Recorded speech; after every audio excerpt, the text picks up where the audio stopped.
Three divine beings stumble upon a glowing miracle, an abandoned human infant left to the forest's mercy. They call him Will, and every single one of them vows to train him, teaching magic, healing, and ruthless combat. Years later, Will charges through the forest on a massive wolf, racing for his life as danger closes in. As Will and his wolf, Schultz, race to escape, they suddenly feel that something terrifying is stalking them from behind. A hulking ogre charges at them, and Schultz snaps into a quick dodge as Will raises his guard to launch the counterattack. The enraged ogre unleashes a roar so furious it rattles the whole forest, its monstrous voice crashing through the trees like thunder. Will dashes up the tree in a blur and barks at Schultz to draw the ogre's attention away from below. Schultz bolts forward, luring the ogre into a full-on chase, then dodges its massive swinging club like it's nothing. With sword in hand, he storms straight at the beast, rage blazing as it shatters the forest's peace. He dove from above and drove his sword straight into the ogre's head, landing a blow so precise it was basically instant death. Thou's wound snarls the ogre back into action. He swings to retaliate, but the Will lands first and readies a brutal finishing blow. With razor-fast precision, we swing for the ogre's neck and end the whole threat in one clean, brutal strike. The ogre crumples and goes still, and while it does, Will strides in calmly, sword gripped in his hand, as Schultz stands nearby, watching in tense silence. Deep in the forest, Will kneels and unleashes healing magic, rushing to save an injured rabbit while its friends crowd around, watching in hope. That grateful rabbit nuzzled Will's cheek like a living thank you note, and Will smiled softly as he welcomed the thanks with open, warm kindness. Schultz leans in and reminds Will that sword practice is waiting, because today's training is all about the water current technique. Link checks the clock, blurts a quick goodbye to the forest creatures, then turns and races out before the moment slips away. Will barrels through the forest, rockets over the rocks, and pounces onto Schultz's back with zero hesitation. As he writes in a flash, memories hit him hard. An orphan with a smile, saved and raised by gods straight out of legend. Even after war and famine left him behind, the truth of Will's origin is still a mystery. Some distant tragedy swallowed it whole.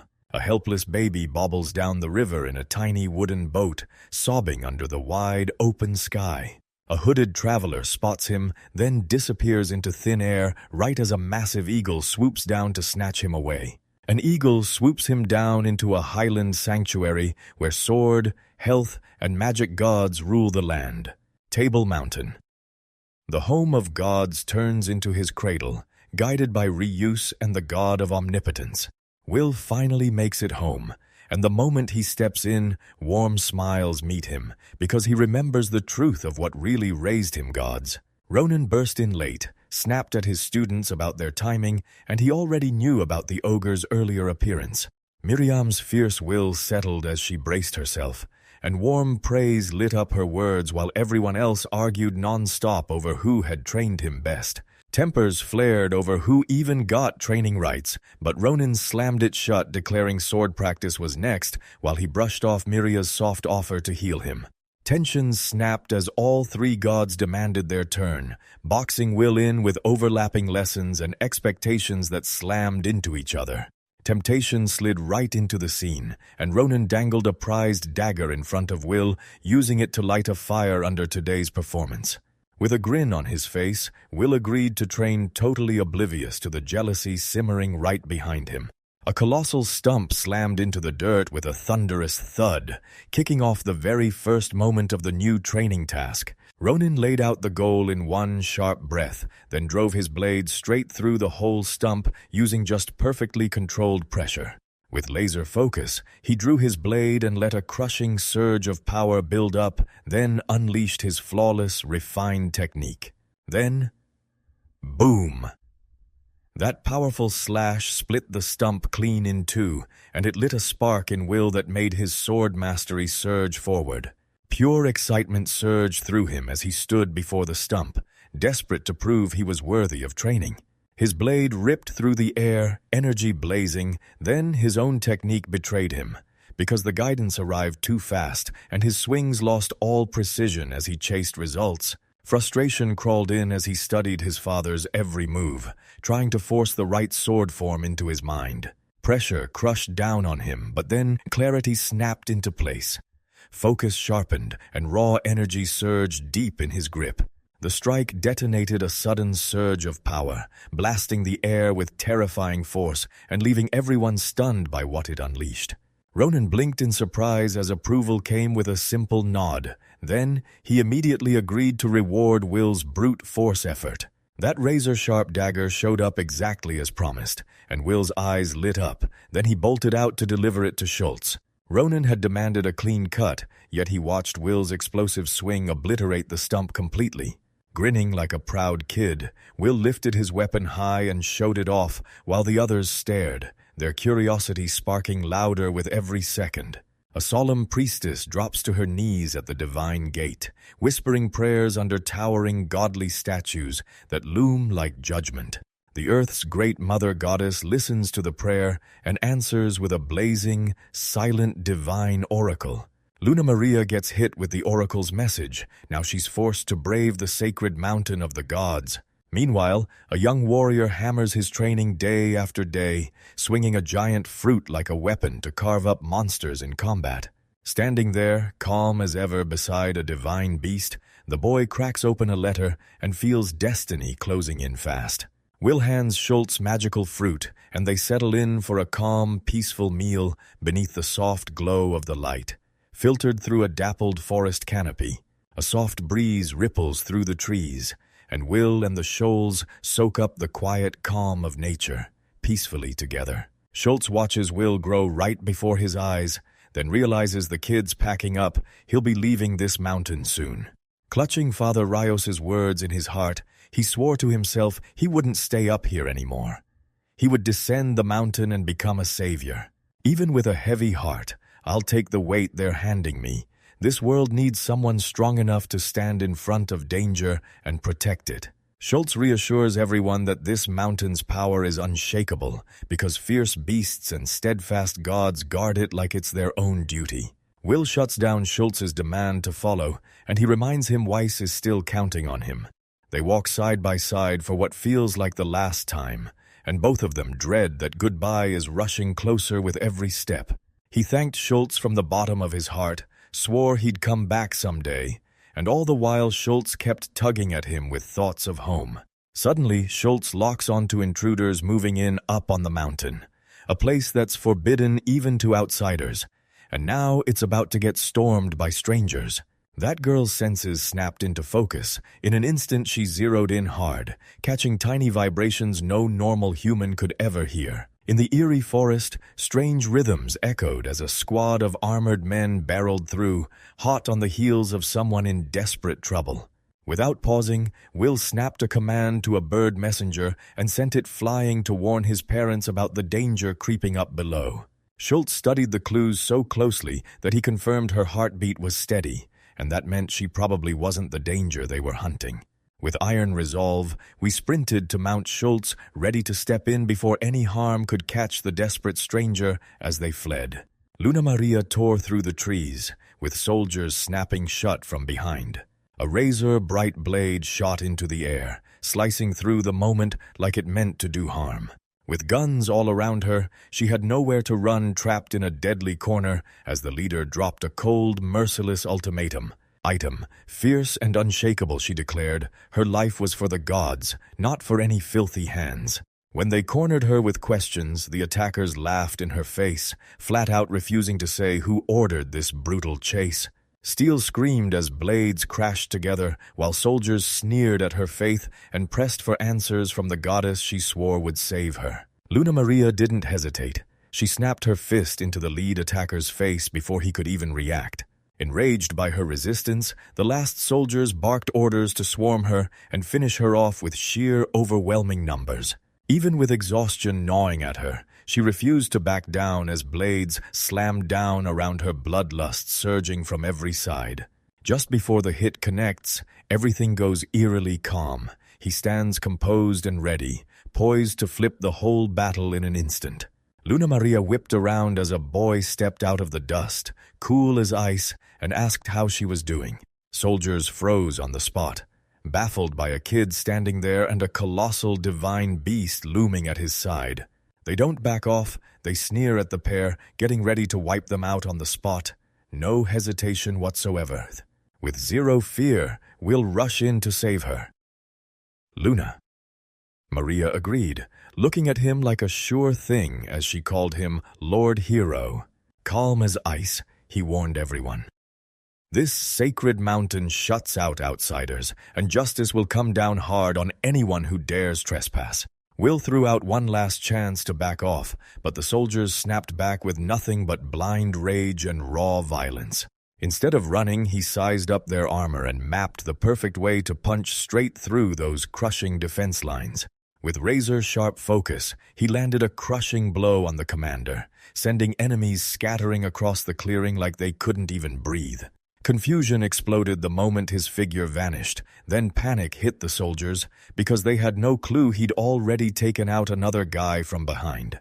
Schultz finished the assault in one blazing rush, then stood there with icy calm, declaring victory as bodies crashed across the battlefield.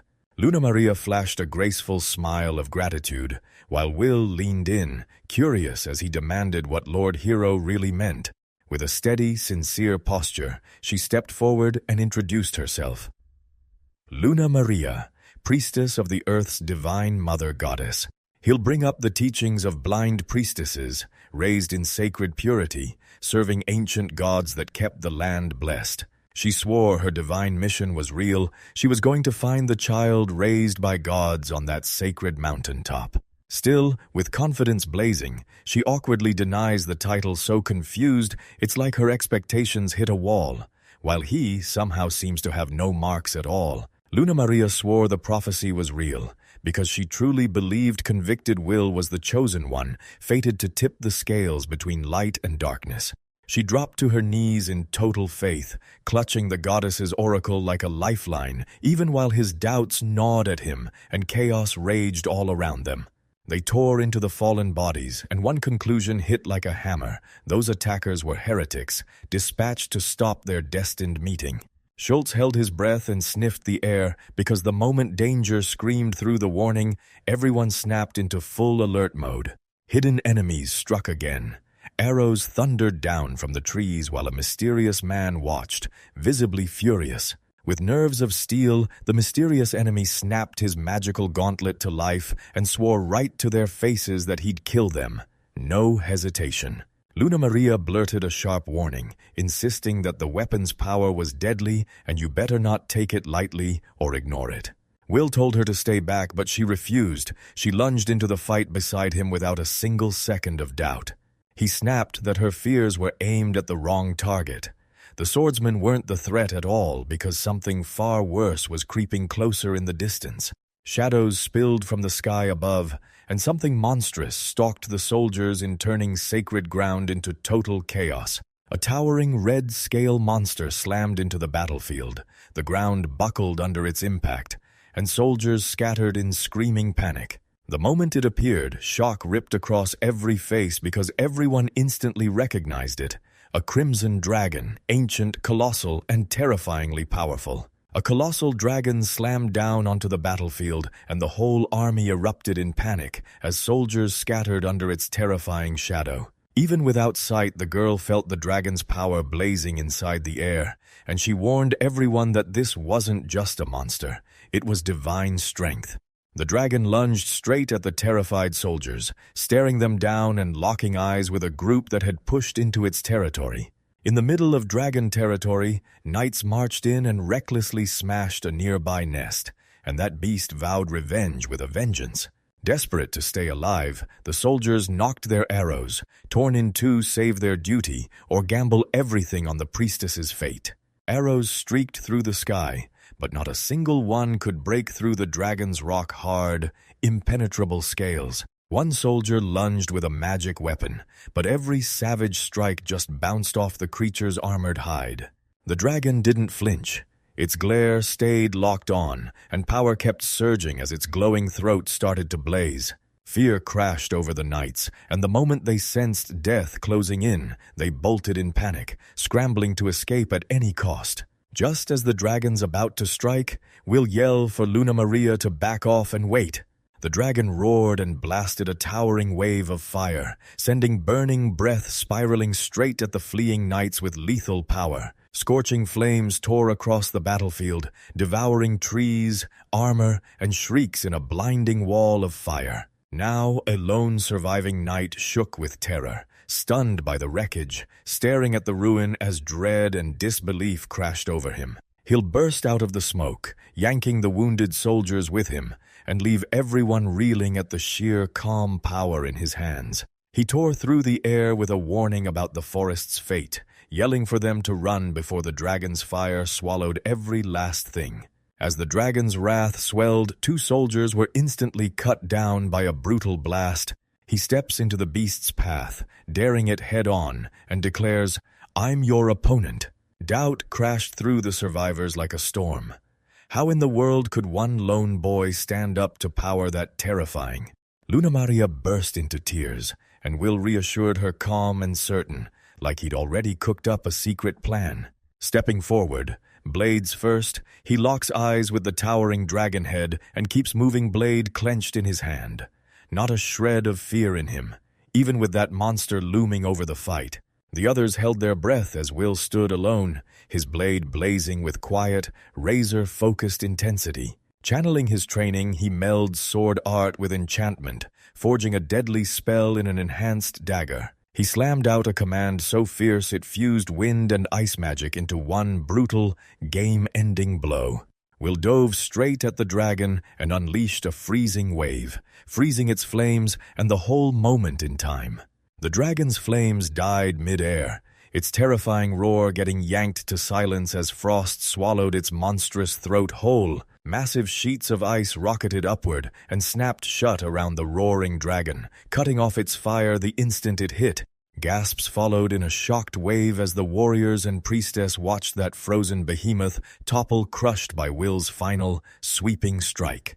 Cracks spiderwebbed through the icy sculpture, blasting it apart from the inside limbs splintering, fangs snapping, until the prison's defeat was unmistakable. Eyes bulged with pure shock. How the heck did that giant nightmare shrink into nothing but glittering shards? Retreat hit instantly.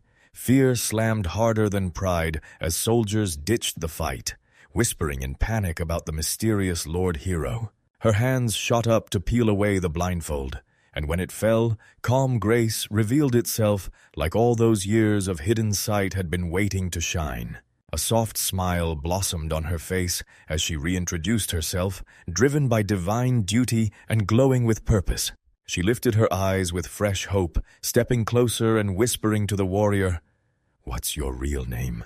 Will flashed a soft smile like he'd been born human, but raised by gods ever since he was a kid. Even though he wasn't sure, he leaned in as the priestess spoke of destiny craved and carved by an ancient oracle. A calm smile never left her face as she confessed she was blind, quietly admitting she couldn't verify his mark. Even after what she lost, she felt not a shred of sorrow. Her devotion to the goddess left zero room for regret. With a heavy sigh, he edged up beside the wolf, silently reading her resolve like it was written in the air. She caught him off guard again, and through tiny changes in the wind and the sounds around them, she pinpointed his exact every move. A teasing grin lit up her voice as she poked fun at him for pulling those flashy moves earlier in the fight. Luna Maria promised him her training. She was dead set on holding nothing back, so she'd never slow him down in the next fights.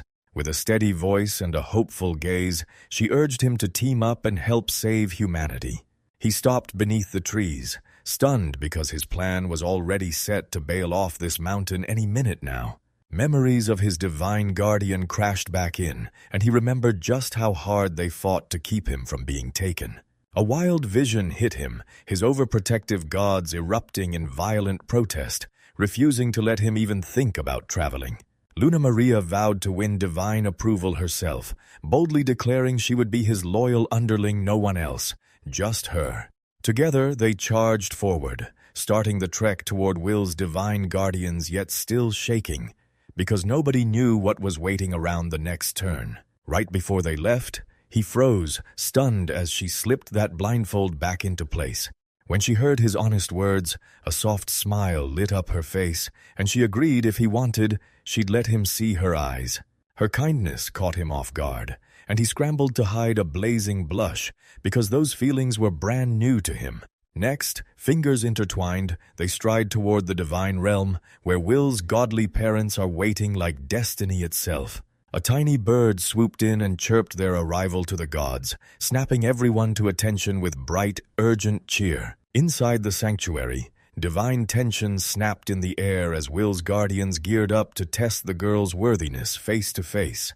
Will and his crew finally reach the gods' mountain palace, and they're left staring in shock at its sacred, towering grandeur. An empty dining hall sits in silence inside, waiting to welcome the long-awaited reunion with their divine mentors.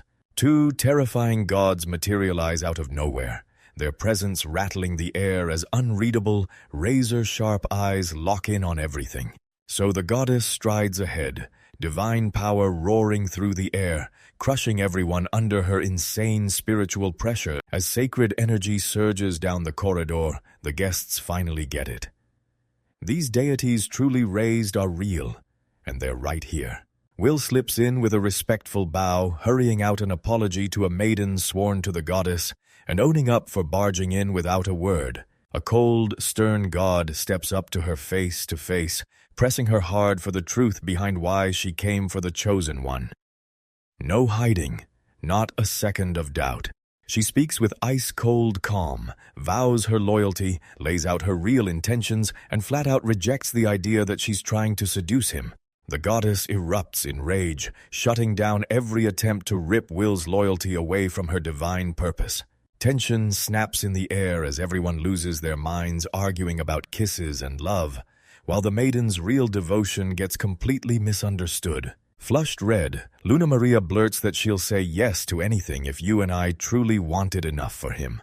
Their bond deepens beneath the sacred trees, where feelings surge high as Luna Maria cradles Will close, basking in his warmth. The goddess erupts in fury, slams the brakes on any peace, and outright refuses Luna Maria, declaring their romance completely unforgivable. Up in the shadows, a dark feathered crow perches and stares while the elders snap, bicker, and sneer right as that hot, budding romance tension starts to simmer. With a thunderous flap, the divine crow braces to step in, and the whole air in the scene suddenly shifts. Will finally exposes the truth. Divine Crow isn't just any spirit. He's Ryu's, the god of omnipotence quietly watching from above.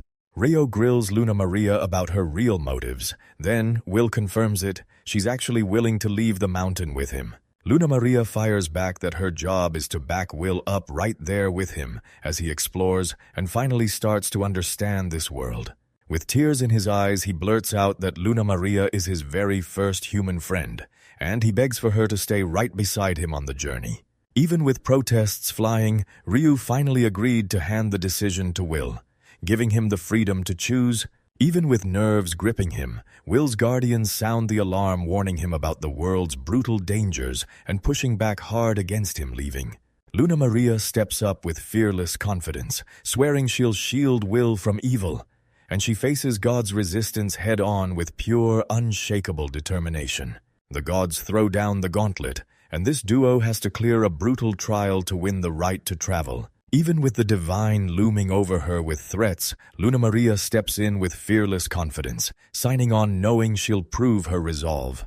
Will and Luna Maria lock arms in their hearts, swearing they'll smash through the trial and keep moving forward side by side. Ronan teases the elder god and urges him to hit the young pair with a tricky test, something sneaky first. First, he swallows his pride and accepts the challenge.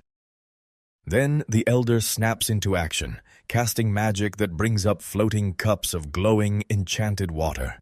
Will gets shoved a cup in his hands, and now he's got to haul it from the mountain all the way to the cedar. They've got 2 hours, and if a single drop spills, they're done. It's precision, not speed, that decides if they pull it off. Luna Maria leans in and reassures Will about his training, and the two of them gear up to push through the trial and finish it. The gods thunder that the trial is officially underway, and they swear they'll be waiting for Will and Luna Maria right at the finish. Will strides ahead with a cup in hand, beaming with pure excitement, while Luna Maria trails behind in total calm, locked in focus. Worried sick, Luna Maria keeps snapping Will's pace, terrified the sacred water in their cups will spill. She's stunned by how calm the water feels. Then she realizes it's moving with her quiet, steady, and completely unbothered by her fast motion. They lock hands in perfect sync and surge ahead, eyes blazing with one shared goal and total, unshakable determination. We tell them to ease up so we don't waste the water, and Luna Maria lights up with gratitude and agrees right away. They move on with steady strides, cheering growing louder from every woodland creature, and the clock's pressure starts creeping in, quiet but relentless. Luna Maria admits she can't speed up without spilling, and that jolts Will into completely rethinking their pace. Staring at the land, he spots a dangerous shortcut and takes it just to claw his way past the time limit. Luna Maria snaps into action, agreeing to the shortcut because she wants that success more than she wants safety. Anything to dodge trial failure. Will reaches out and grabs Luna Maria's hand, hauling her through the wild, rocky forest shortcut. With exhaustion crushing her, Luna Maria hits her limit and Will jumps in, "Let's take a break." Will speaks softly to her, realizing this trial was built to slam Luna Maria right past her breaking point. Will brags that his stamina was forged in childhood training with animals, thrilled that his endurance still gives him the edge. With her cheeks burning, Luna Maria looks back on that moment when someone called her a friend, and she spiraled from embarrassment at how suddenly close they'd gotten. Luna Maria flashes a warm smile and tells him that being Will's friend is the greatest honor anyone could ever dream of. She's quick to shut that down. No one can match Will's strength, not even Dragon, and every slayer there is basically admitting they don't stand a chance. A wild idea hits them. Why not ride a dragon and slash the travel distance? Meanwhile, the goddess calmly sips her tea, eyes locked on the trial, sensing the end is almost here. She playfully tears into the elder god, calling out how he just threw an impossible challenge to see if they'd crack. The gods even admitted Will could be finished the job solo, but Luna Maria stepped in and turned it into a nightmare. The goddess can't stop imagining the moment she finally reunites with Will, just waiting to tackle him into a hug storm and praise him non-stop. Vandal doubts everything, but that elder hint might just flip the whole outcome and blow them all away. Luna Maria clutches determination and total unity, then sprints straight for the finish line. Water perfectly balanced in her wake. Will proudly declares their victory, shocking a Vandal who never once expected them to pull it off together. Vandal's jaw drops. Luna Maria sprints the whole way, proving he seriously misjudged her stamina and iron will. Suspicious eyes on him, those gods demand proof. There's still water left after that lightning-fast arrival. To everyone's shock, the cup's water didn't spill at all. It's frozen solid, like time just stopped mid-sip.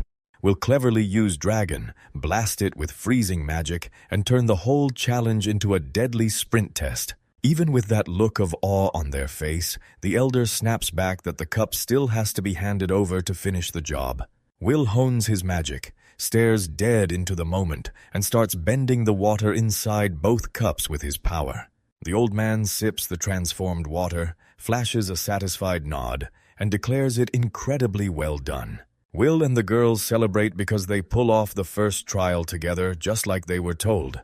Just like that, the warrior god Ronan crashes in, declares that the second trial is here and we don't get to hesitate.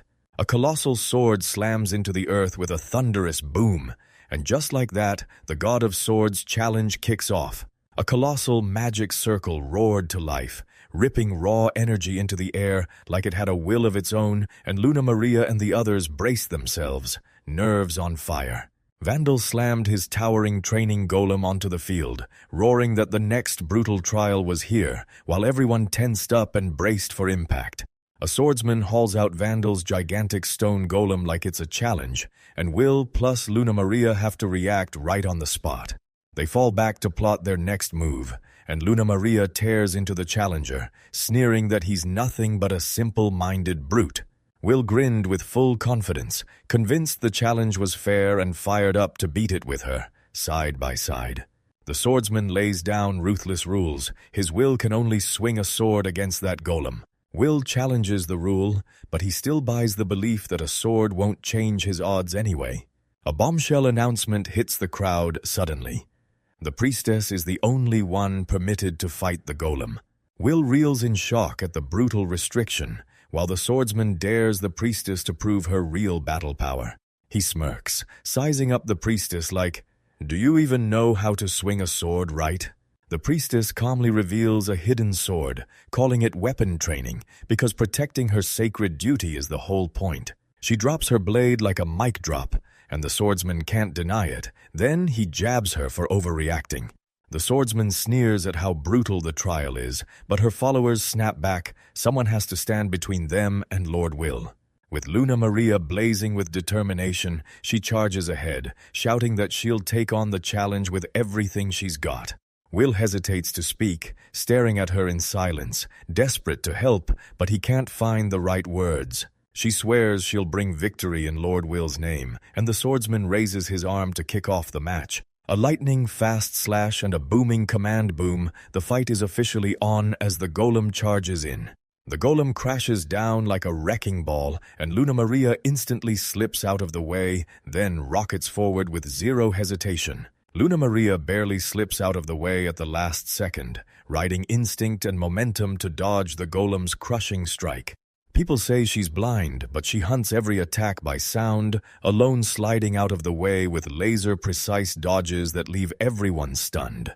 Luna Maria clenches her resolve to counterattack, because she knows evasion alone won't cut it to finish the trial. She rockets in with a strike, but the golem's body is rock hard. Her hits can't break through. Luna Maria dodges every hit and fires back again and again, and the moment Will shouts her name, her determination surges even higher. Even after attack, the golem doesn't crack, so Luna Maria starts to doubt herself right in the middle of the fight. Vandal admits he might have crushed the golem even though everyone swore it had a low magic rank from the start. At Strength Rivals level 10, the full truth finally bursts onto the scene, and it hits way harder than anyone ever expected. She can't break joints either, but her sword is blazing with holy magic, and yeah, maybe, just maybe, that's the key. Will jumps in to help Luna Maria with holy buffs, but the magic just bounces off magical constructs like a golem's. He'll go all in casting support magic from a distance to pump up Luna Maria while the battle rages. A brutal slash crashes down beside him, slamming his spell attempt to a halt and roaring out a deadly warning. The swordsman shuts down all interference. No buffs, no debuffs, only. She's allowed to fight, and you can only cheer to back her up. With the rule locked in, Will shouts encouragement, and Luna Maria surges forward, renewed determination blazing in her heart. Will, furious and trapped, tightens his fist and scans for any way at all to be useful. He shouts at Vandal, doubting himself to the bone, while Luna Maria fights for her life against the golem. Right in the middle of Vandal's magic lesson, a young Will pops up with wide-eyed curiosity, peppering the question everyone wants answered, "What about golems?" Vandal laid it out. Golems don't move on their own, magic breathes life into them, built from a mix of elemental materials. Will remembers the key. Each golem pops awake with a word stamped on it, screaming exactly where it's weak. Will remembers Vandal's lesson: scrub the first letter off a golem's core and it crumbles. But he checks with Ronan that nobody's allowed to interfere, then slaps analysis magic onto himself. Using magic vision, you'll pinpoint where the mana rushes in and gathers on the golem's magical word. He screams the weak point's exact location, and Luna Maria fires in perfect timing, locked in with deadly coordination. With a last brutal strike, Luna Maria cleaves straight through the weak spot, and then the moment the hit lands, she drops, leaving the enemy out cold. We'll watch, breathless, as Luna Maria rises and sets her sights on one last game-ending blow. Right on cue with Will's command, Luna Maria rockets in and slams her blade into the weak spot. Her slash lands clean, biting straight into the stone, cracking it wide and shattering the golem's magically reinforced body apart. With debris blasting outward, we'll cheer their victory while Luna Maria finally snaps back into control. Ronan praises them both, stunned by Luna Maria's razor-sharp sword skills and blown away by Will's surprising strategic help. Ronan rips the lid off the trial's real goal he's testing if Will and Luna Maria can trust, sync, and move as one. He can't stop thinking about Will's years of isolation and how, in the middle of this fight, Luna Maria's trust burned so deep it felt unshakable. Luna Maria rockets into Will's arms, laughing her heart out as their victory explodes into cheers, and she somehow leaves everyone else totally flustered. Blushing with pure embarrassment, Luna Maria blurts out an apology for overreacting, then awkwardly stumbles into an apology of his own. Ronan declares they've won and hypes them up side by side because they just crushed the second trial with pure force. After wiping out the second trial, the crew realizes there's only one last challenge left standing in their way. A mysterious woman sets the last trial in motion, cracking the air with a summoning spell as she unleashes monsters and then decides exactly what deadly job each one will hunt next. Under the cold moonlight, Will and Luna Maria plunged into the snowy forest to set up camp. Luna Maria leaned in as the soup bubbled over the roaring flames, and we kept the fire going steady and strong. He pressed the bowl into her hands, and gratitude lit up his face. She took the steaming meal, smiling softly back. As she dug in, she couldn't stop praising his cooking, so Will grinned and admitted he always cooked up meals during his solo mountain training missions. Eager to help, Luna Maria volunteered to cook next time because priestesses train for everything, not just prayers. Will snapped back to Luna Maria, telling her they'd hit the last trial soon, and that she better get the rest they needed first. A goddess materialized out of nowhere, keeping a watchful eye on them as she weighed the next mission she'd just handed to the two companions. With commanding authority, the goddess ordered them to kiss right then, and Will and Luna Maria were completely blindsided. Mortified by how bold her order sounded, she scrambled for excuses in a jittery, overprotective panic, trying to justify it, even as her confidence cracked. She demanded to see it for herself, panicked by the thought that their feelings might be happening in secret. One more god barged in and smacked her on the head, then tore into her for cooking up an impossible, humiliating trial, forced to reconsider. The goddess pouted and sulked, while everyone else demanded a sharper, more logical, respectable trial. She went ice-cold, horrified by that aging makeup, and the whole sacred conversation instantly derailed. Terrified of her age, she started daydreaming, then spiraled into a wild, dramatic delusion about her own demise.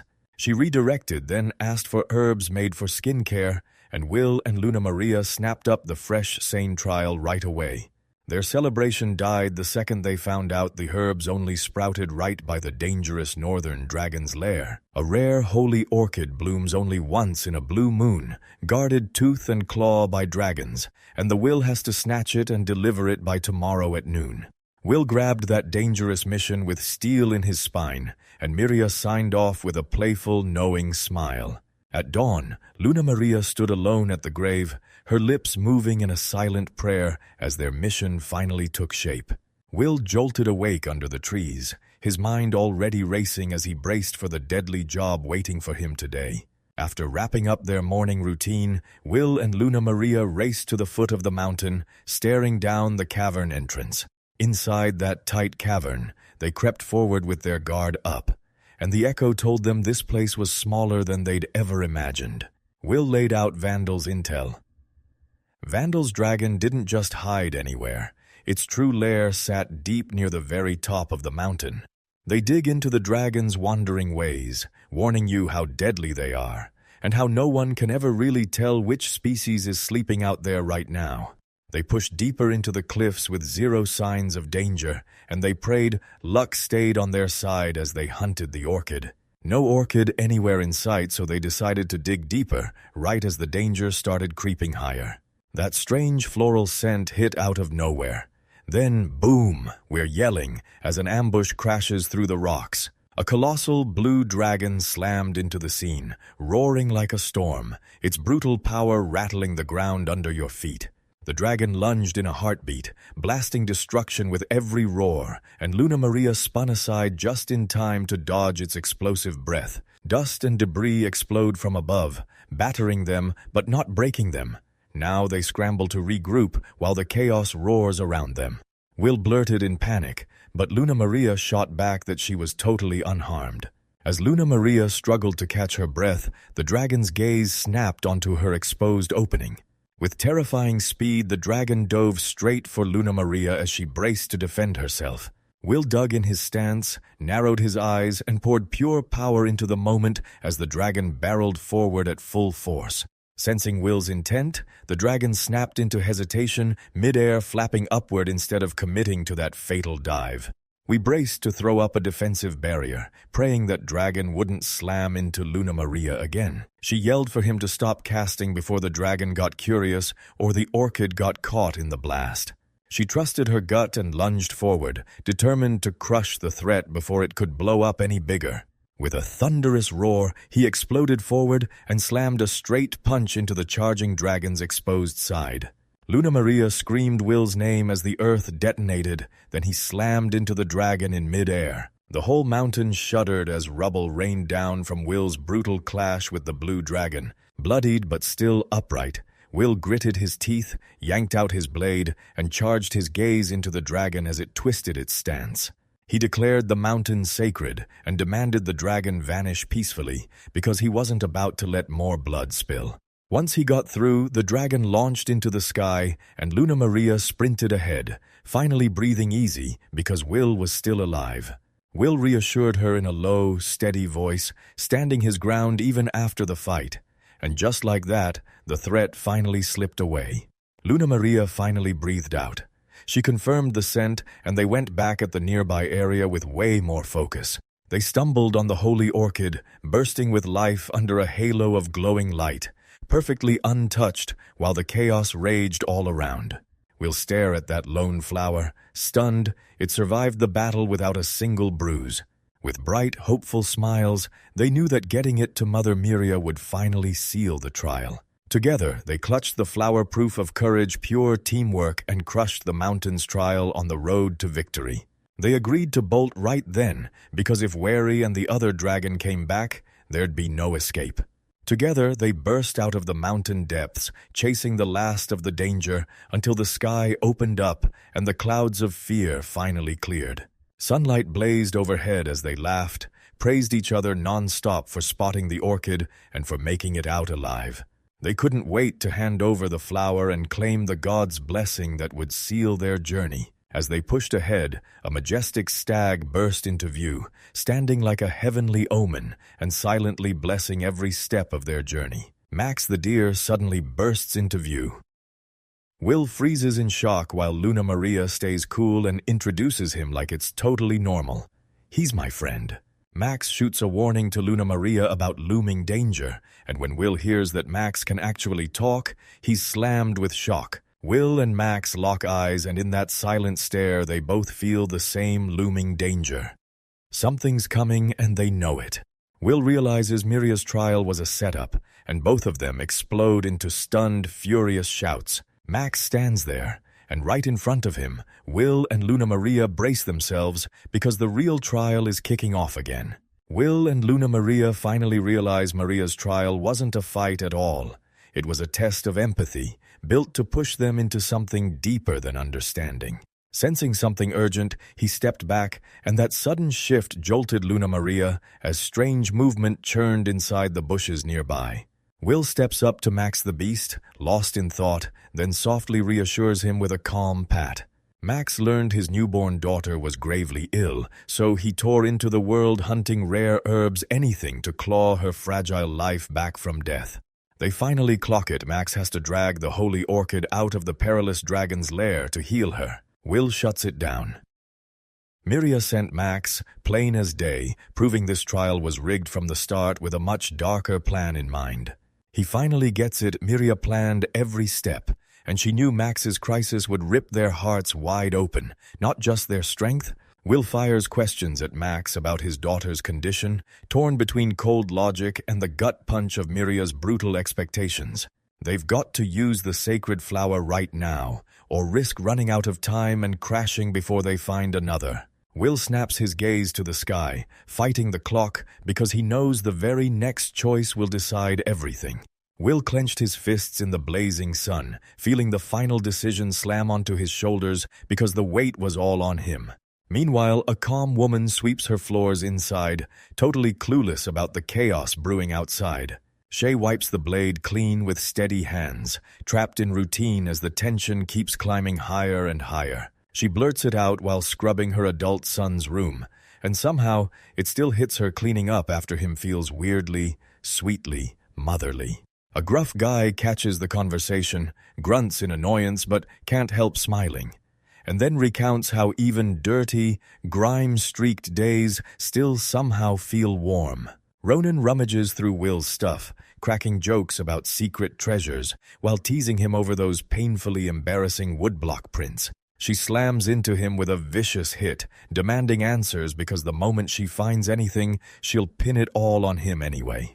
Another woman jabs at the fun, smirking as she points out that Will is right on the edge of finishing the trial. Ronan flashes pure confidence. He tells Will that beating a dragon is easy and that he'll back him with everything he's got. But then suspicion flares. Ronan grills Maria about her real intentions, demanding to know exactly what she's been plotting. Miria admits the doe's sickness is real, but she also insists the whole trap was built to mislead from the start. Orchids push even deeper into the lair, but every step is a ticking bomb. Danger closes in fast, and the wrong companions could cost everything. At best, they'll sniff out a single orchid overhead and be trapped into a brutal choice with nothing in return. Marius smirks. Will's kindness will get him to hand over that flower, and Marius will stake everything just to grab a new one. Ronan smirks like Will's return is already guaranteed, and you can almost see his room never getting cleaned. Miria throws herself in front of her feelings for Will, but Ronan won't hear it. He's convinced his journey has to forge who he becomes. Will towers over Luna Maria, poised to choose, fully aware that from here on out, he's walking on his own. Luna Maria nods like, "Friends come first." Then she softly hands the holy orchid to Max. "Your time's running out, thank her fast. The trial's verdict hangs in the balance right now." Will slams his fist down and swears he'll dive alone into the lair's darkest depths, betting everything just to prove he's worth it. Will sprinted through the caverns, convinced the deeper levels would finally reveal where orchids still grew. Luna Maria refuses to be left behind. She snaps that the danger is exactly why she'll step in and protect him herself. She's staring at the danger like it's screaming at her. What if the dragons block his path, or the orchids vanish like they never existed? With a confident grin, she tells him, "My nose found the first orchid." Like it's proof enough, after all. We'll finish tying the orchids to Max, then grin like he just kept his word because the promise to help is finally done. Will spots Max's busted, injured legs. Turns out he's been sprinting for ages, powered by one thing, pure love for his daughter. Luna Maria bandaged Max's legs back to life, then leaned in and told him, "Next time we meet, bring your healthy daughter with you." Max bolts to the orchids, and now it's Will's turn. Luna Maria steps up next. Will suddenly scoops Luna Maria into his arms, leaving her stunned as he gets ready to bolt. He tells her flying will shave off the time, then he whips up wind magic, and she nods nervously like she can't believe she's really doing this. Will and Luna Maria locked eyes, both of them fired up, ready to crush the trial together. Starting right now with magic roaring under their feet, they burst forward, kicking off the last stretch of their descent. Miria watches from a distance, her smile soft and aching, already cooking up a warm meal the moment they come back. Side by side, they tore through every danger powered by kindness and raw strength until Miria's trial finally crumbled and she passed. Miria keeps her face calm, but inside her gut churns. She has no clue how she's going to handle Will's return that's coming right around the corner. Outside, two worried figures press Miria for answers, and it's clear Will's sudden departure from home has rattled her to the core. The old mage sank into thought. Knowing his time to stay was over, Will had to fly the nest, because real strength grows only with freedom. Footsteps hit the ground steady, familiar because the one everyone's been waiting for finally bursts back home. Will grins as he and his companion come back. "I'm home. Mother, I'm home. Father." And suddenly, joy hits like it never left. Sunlight bursts through the clouds, and that warm voice pulls Will back into their arms like nothing ever happened. He suddenly crumples forward, wiped out by pure exhaustion after he pushed himself way too far on the journey. His father bursts with praise. Then he comes back with holy orchids in hand, his strength earned in every step and a tired smile that says it all. Miria storms in, pure fire in her eyes, and slams him into a brutal, nearly crushing hug. She checks every wound, squeezes him in a tighter hug, and rips into him for vanishing without her right beside him. Will nervously blurts out if the orchid did the trick, and right then, Miria's healing smile is already proving it worked earlier. Max swears he already gave the medicine, and says the wounded doe should bounce back to full strength within a couple of days. The old wizard drops a quiet hint that Miria's hiding something, then the whole group tightens up, like tension is snapping at the seams. Miria officially declares that Will cleared the third trial right after he snatched the orchids from Dragon's lair. A mighty eagle swoops down, praising them loudly. Reyus congratulates Will and the priestess from above. The divine eagle, Rias, leans in and swears he saw all 3 trials firsthand, and then declares they'll fight through and overcome every last one. Reyes drops the bombshell. Will be gone in just 10 days on his 15th birthday. Miria bustles around, cooking up a proper welcome feast, then sends Will and Luna Maria off to tackle the cleanup.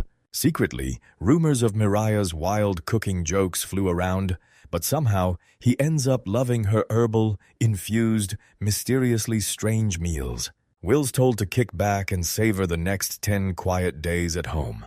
The kitchen table is packed to the brim with food, all made with loving care to celebrate Will's return and his hard-won recovery. Laughter erupts in the room as everyone digs in, trading stories and warm laughs over a packed table. Luna Maria nearly faints from flavor overload, but then she happily reaches for more.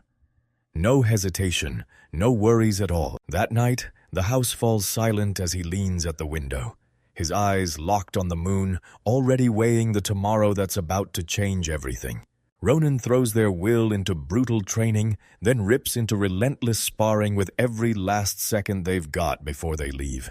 Father Vandal slams the point home, urging him to forge a stronger mind by soaking up wisdom through reading.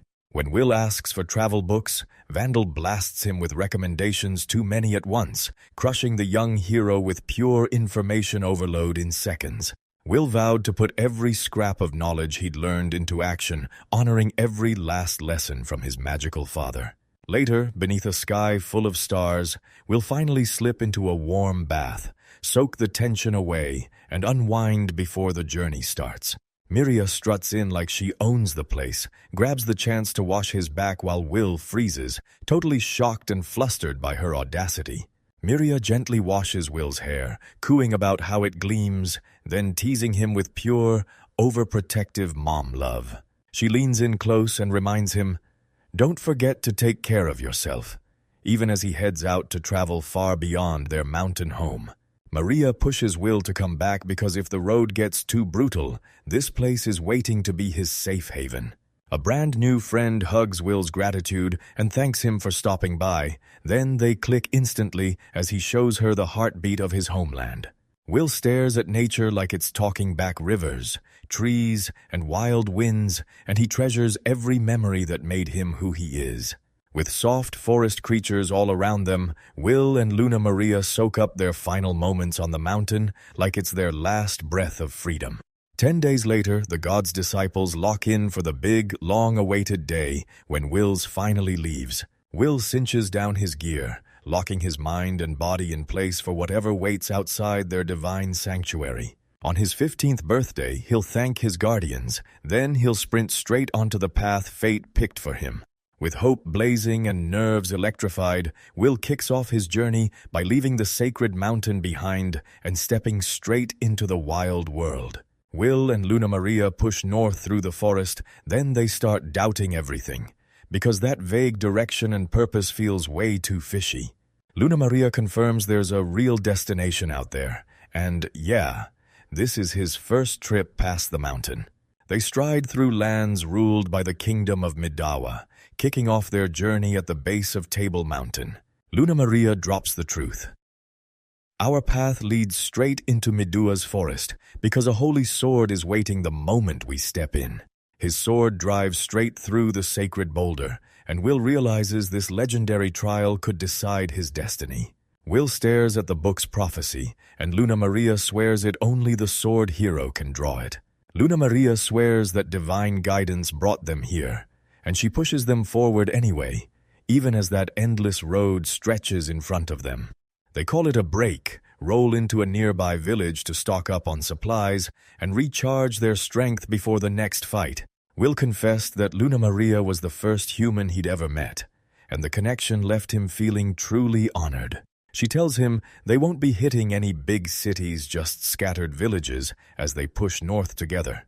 Will steps up and confidently takes charge of gathering food, and Luna Maria is left genuinely impressed as they gear up for the journey ahead. Meanwhile, a mysterious girl calmly fishes by herself at the lakeside, completely clueless about the danger creeping in nearby.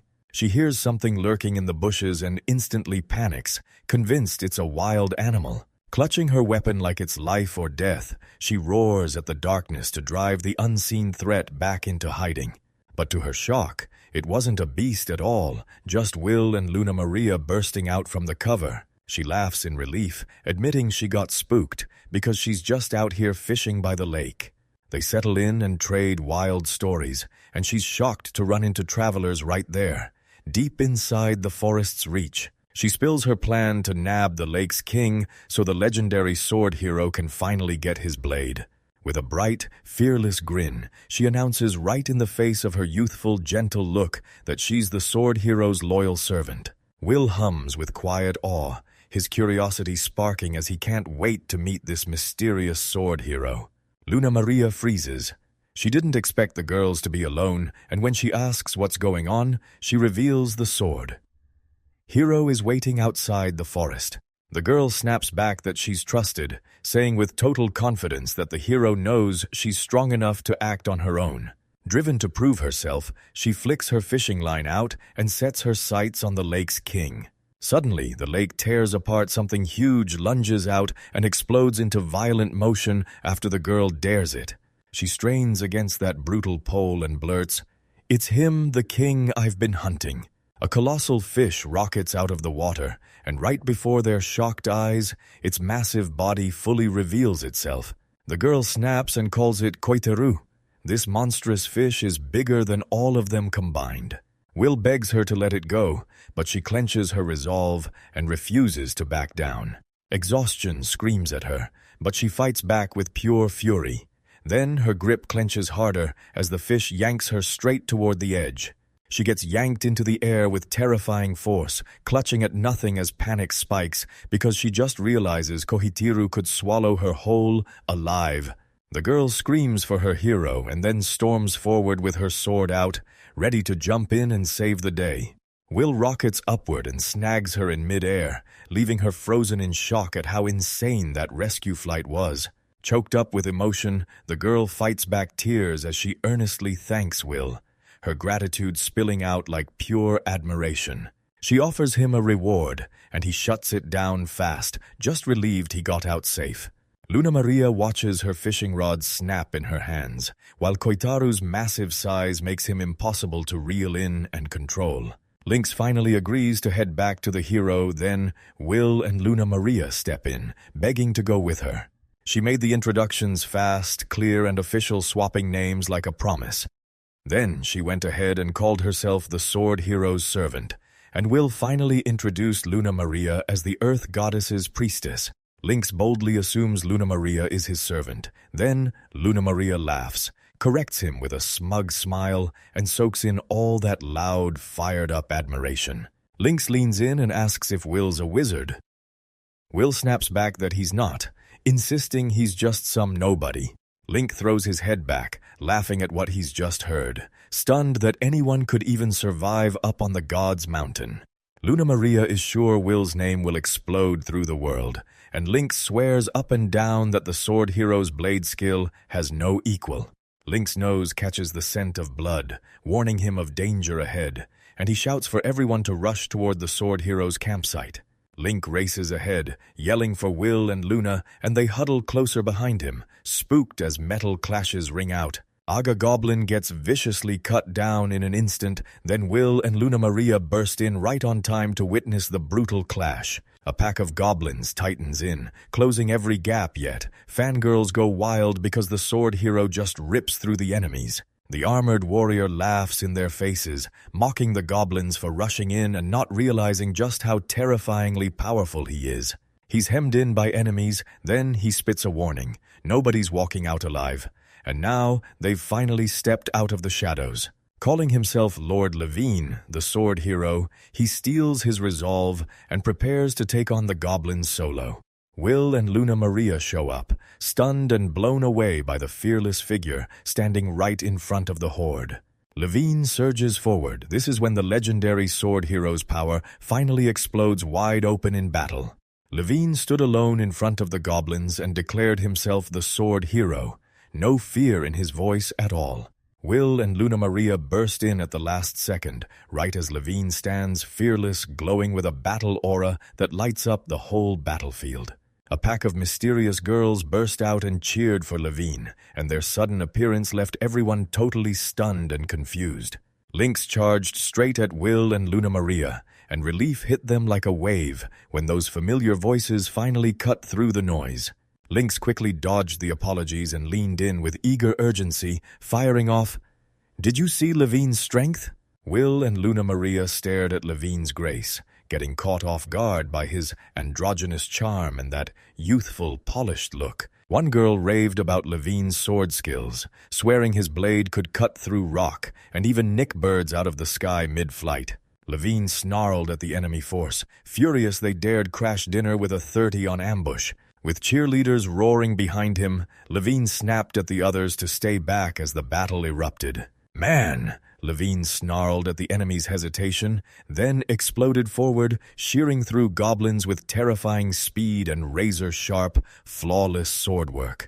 Levine snapped the first goblin out of existence in a flash, grinning like he owned the battlefield as his blade poured fresh blood. Levine shot through the enemy line, taunting them mid-fight and barking for them to keep up with his swordplay. Levine hacked wildly, laughing at how weak the goblins were, while the crowd stared in awe, shocked by how ruthless and stylish he looked. Will tipped his hat to Levine's skill, but a restless unease kept squirming in his chest as he watched every move. Even with Levine's perfect form, every swing will feel off like something bigger than technique is rattling him from the inside. Levin erupted in rage as arrows slammed in his direction, blasting them aside with raw strength and pure fury.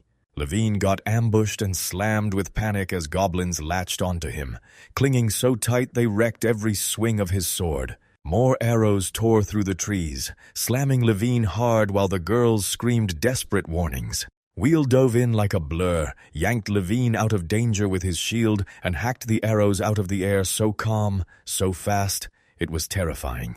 Both warriors froze mid-breath, eyes locked tight as they finally understood the real nightmare was just getting started.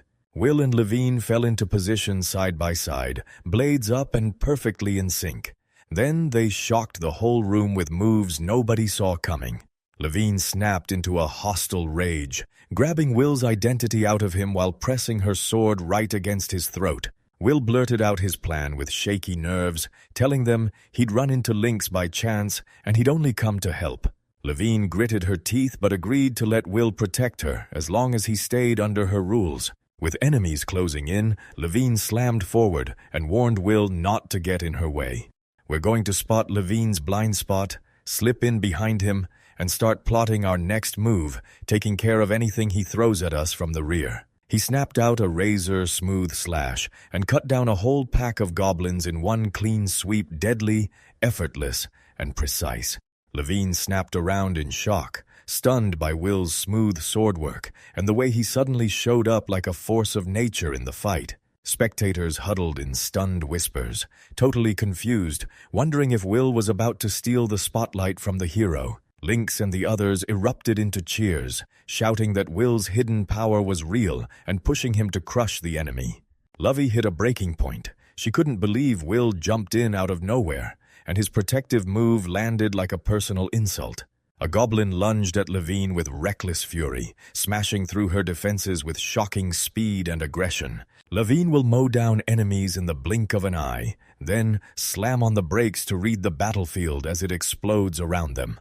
Levine loomed alone on the high ground, stone-faced and silent, staring at Will from afar. Before anyone could even spot what happened, the crowd misread it, thinking Levine had already smashed the goblin. Levin raged inside, unable to stomach Will butting in, while cheers kept pouring in for Will anyway.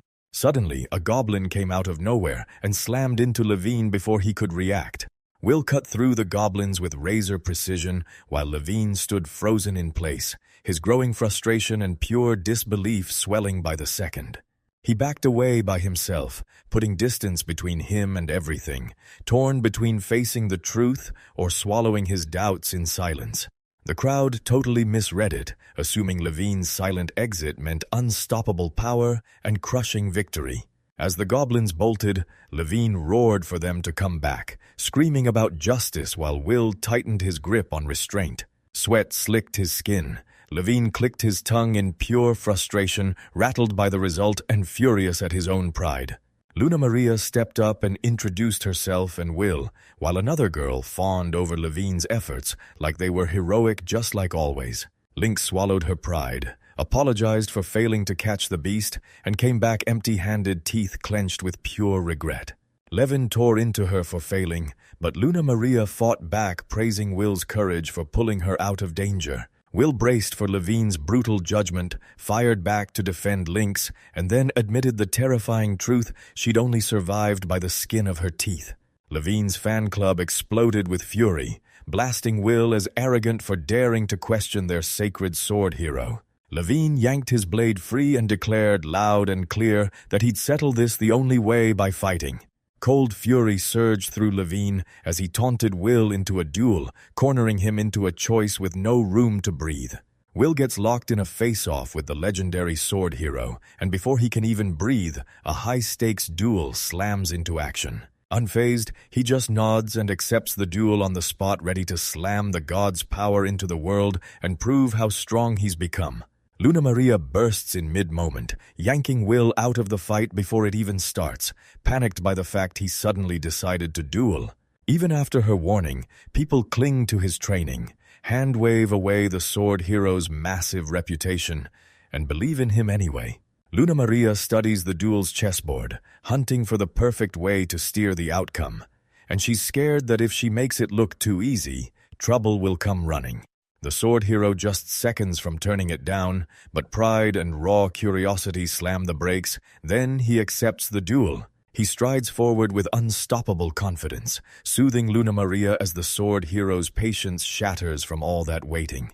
Will unsheathes his blade, declares he's ready to strike. Then a prickly, uneasy aura from his opponent hits him like a warning. The sword hero bursts forward like a thunderclap, slashing with raw force to see if that will can truly stand up to the first brutal hit. Will braces as the sword hero slashes down, kicking off a brutal clash with divine-trained warriors. Will dodged that devastating hit, but the sword hero shot back with a cold warning he's done holding back for long. A brutal clash detonates out of nowhere, and with a crushing counter-strike, he slams his opponent with strength they never saw coming. Spectators scramble in terror from the hero's brutal combo, but Luna Maria stays ice-calm, betting everything on Will's secret potential. Will starts clocking his opponent's rhythm, starts reading the hits before they land, and then snaps his defense into place mid-fight. The memory of Father Ronin's training hits back hard, drilling discipline, sharpening timing, and forging a resolve that refuses to bend. He finally admits the emotional doubt he's been wrestling with in training, and it instantly makes his mentor dig deep and wonder if he truly has the grit to push through. A flashback hits Will with the truth fights aren't just about who's stronger. They're brutal, clashes of morals and ideologies. Ronin clenches the moment mid-swing with razor-precise control, proving his blade and his will move as one.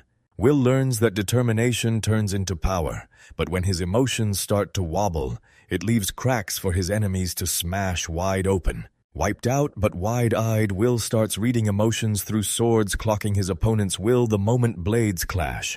Will feels the sword hero's inner chaos buzzing through his blade, sensing pride surging, confusion swirling, and frustration tightening with every beat. Overwhelmed, the sword hero snaps that Will's insight makes no sense, still rattled by those piercing eyes that feel like they're cutting straight into his soul. Both warriors crumple from sheer exhaustion, and the sword hero finally admits defeat, praising Will's brutal skill and unstoppable spirit. The sword hero sinks into deep thought, apologizing for his immaturity, and finally admits the pain he's been fighting that's been fueling his aggressive attitude. The crowd explodes as the hero wins, and that's when they earn silent respect because he leaves an unforgettable mark. Will watches a strategic showdown between his mentors, soaking up every lesson they leave behind like it's armor he can use in battle. A sudden alarm blasts out and the group immediately snaps into action. Goblins are close, and they waste no time gearing up for what's coming. The sword hero refuses to stay put. He demands they pack up the camp and move, because he can't bring himself to rest beside those dead goblins. The whole team breaks apart and heads straight for the forest, hunting for the sword like their lives depend on it. They seal the goodbye with a firm handshake, both of them clutching respect and the memories of everything they fought through together. Night drops as the group huddles around the campfire, their bond blazing brighter after everything they've fought through. Dinner hits the table. Hot pot steaming and skewers crackling like a hard-earned trophy for surviving one more brutal day out in the wild. The sword hero's eyes widen. He's genuinely stunned, and the warmth in that meal hits him like care made real. With a playful grin, the hero asks to be hand-fed, and his friends burst into laughter, teasing him non-stop. Aliens swirl around him with non-stop love, and the hero dives into every bite, savoring a quick spark of pure peace like nothing else matters for a moment. The sword hero soaks up the praise with a grin and declares, "For once, I'm letting everyone pamper me." As the night crawls darker, the whole crew sleeps in peace while doubt starts to creep into the hero's heart. Right under their noses, sword hero drifts alone, gripping the blade in silence, utterly drained by exhaustion and haunted by thoughts he can't shake. His hands shook uncontrollably as defeat crushed him from the inside, so drained he couldn't even raise a spoon. Meanwhile, Will reels from the battle, stunned that someone out there can actually trade blows with his sword flash mastery. Beneath the moon's cold glow, the sword hero slips into a river alone, chasing silence to calm the storm raging inside him. She washes the stress off her skin and steals a breath from her duty, lost under shimmering stars and quiet trees. The sword stigmata erupts, proof she's the one she claims to be, and the hidden secret she's been keeping from everyone.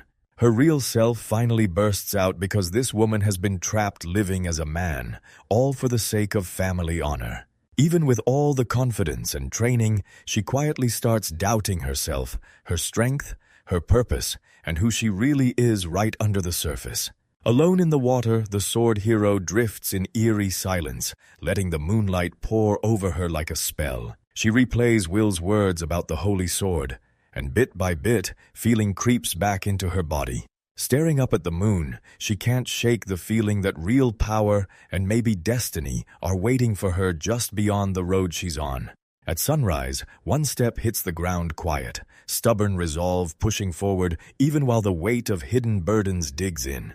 Will and Luna Maria burst onto a high road, racing toward Northwood where the holy sword waits. We roll onto the broad road to Northwood, stunned by views that smash right through the mountains. As they roll into a welcoming village, they'll stare at everything with wide-eyed wonder and a heart full of gratitude. Luna Maria pointed out the paved roads' trade routes carved into civilization, while Will leaned in, studying the tracks like they held secrets. A carriage came ripping in from the north, blasting straight toward them so fast and so certain that panic snapped through everyone. Luna Maria instinctively got shielded as he yanked her out of the way at the last second, right before the speeding carriage nearly slammed into them both. A girl's terrified scream blasted through Will's mind as her face flashed past the window. The carriage and wagon vanished into the distance, jerking and shaking like they were being tossed around by the wild, uneven ground. Will snapped to it. There was a girl trapped inside, so she started clawing at the window, screaming for help like her life depended on it. He remembered that second wagon, the ominous stare, the looming shadows, and his gut instantly screamed something was off. With Luna Maria's calm support steadying him, he throws caution aside, trusts his instincts, and goes straight to investigate the danger. We'll have Luna Maria hang back, trust her with our things, and keep her locked in on our safety. With pure grit blazing in his chest, he surges ahead at full blast, springing high over the open road. Madare leaned over the edge and tore through the view below, hunting for any trace of the fleeing carriage's route. He spotted the wagons slash off toward the woods, and he hammered the accelerator, urgency roaring through every single movement. Inside the carriage, a shaking girl sobbed her heart out, begging the universe for rescue as her captors crept closer and closer. The girl screamed as a blade ripped straight through the carriage wall and splinters burst through the air like deadly shrapnel. A hulking, masked guy closed in, and the moment he saw her, his eyes lit up because he knew she was tied to the Anaheim firm.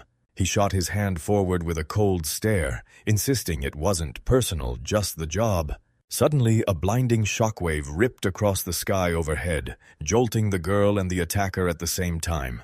Panic erupted the second those mercenaries spotted something smashing down onto the carriage roof, descending with brutal force. Will leapt onto the carriage, and in that moment, he knew taking to the skies was the right call. He barged into the room and caught the startled thug off guard. Then, the thug's panic hit the moment Will stepped in like he owned the place. With one exact strike, Will shove that man out cold and wipe out the threat in a heartbeat. He burst in and found the girl shaking, her eyes bulging with terror and pure confusion. Will introduced himself with calm confidence, promising her safety even as the chaos outside kept booming in the background. Karen threw herself into pleading, begging for protection as she confessed her noble bloodline and fought to flee the ruthless men hot on her trail. He soothed her gently, promising she'd be safe, while his calm touch settled her fears. Shattered glass carriage sparks flew as the ambusher swung his crossbow, but the shot missed, and his aim still pinned straight at Will through the carriage. Outside, the mercenaries snapped at each other that the target had to be taken alive, and that demand only fueled the tension in their chase. With danger tightening around us, we'll come up with a brutal plan to split the enemy line and pull their attackers apart long enough to buy time. Will rushed over and found the coachman crumpled from his injuries, and that's when the reason behind the carriage's sudden loss of control finally clicked. Neither Will nor Karen could get behind the wheel, so they were stuck until we cooked up a fast plan. He spotted the rough terrain up ahead, warned Karen to brace for the bumps, and mapped out a slick maneuver before the turbulence hit. Meanwhile, the enemy carriage barreled closer, and a ruthless mercenary lunged in with a brutal, all-out attack. He'll burst out of the carriage like a signal flare, right on cue, and kick the attacker clean off his mount. Will snapped out of the way, struck back in midair, then spun into a brutal attack that dropped his opponent flat. He didn't hesitate. He leaped onto the lead horse and grabbed the reins, taking full control of the roaring carriage as it sped forward.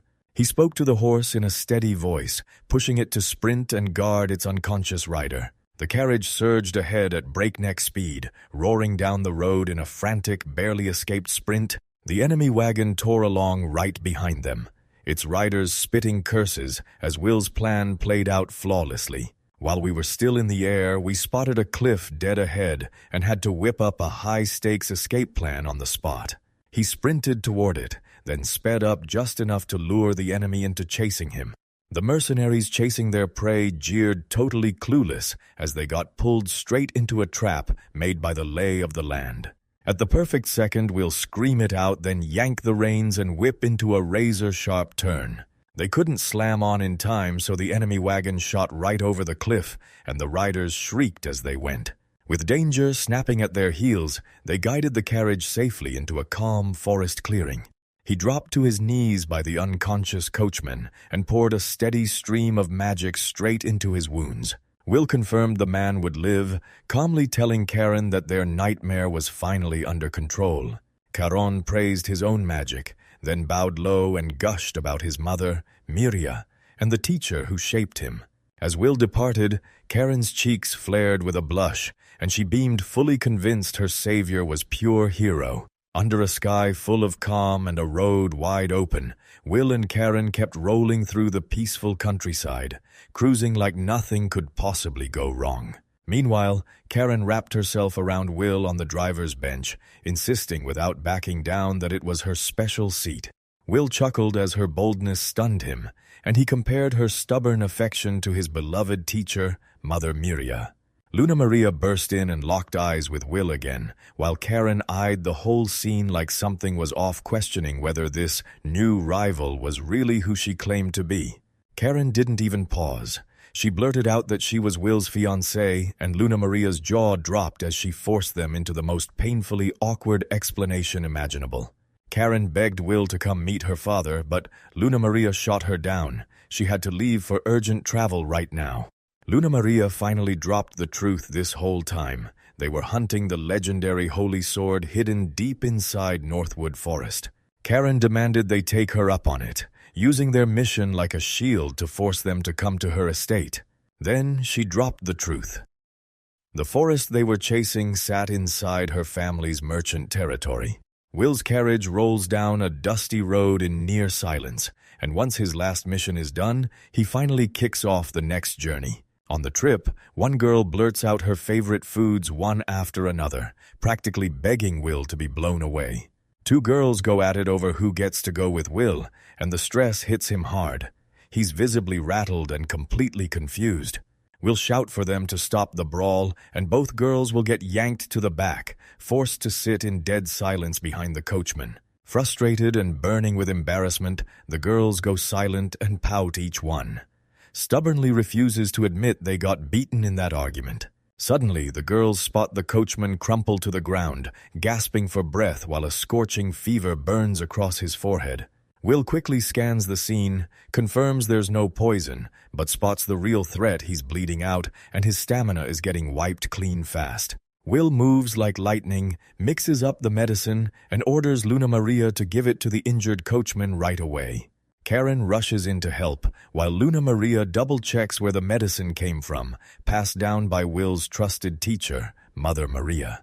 With everything riding on it, the coachman swallows the medicine while the girls hover, eyes wide, silently praying his condition holds. Stunned by Will's mind, the girls can't help but marvel at his strength, his magic, and right now, his shocking medical skill.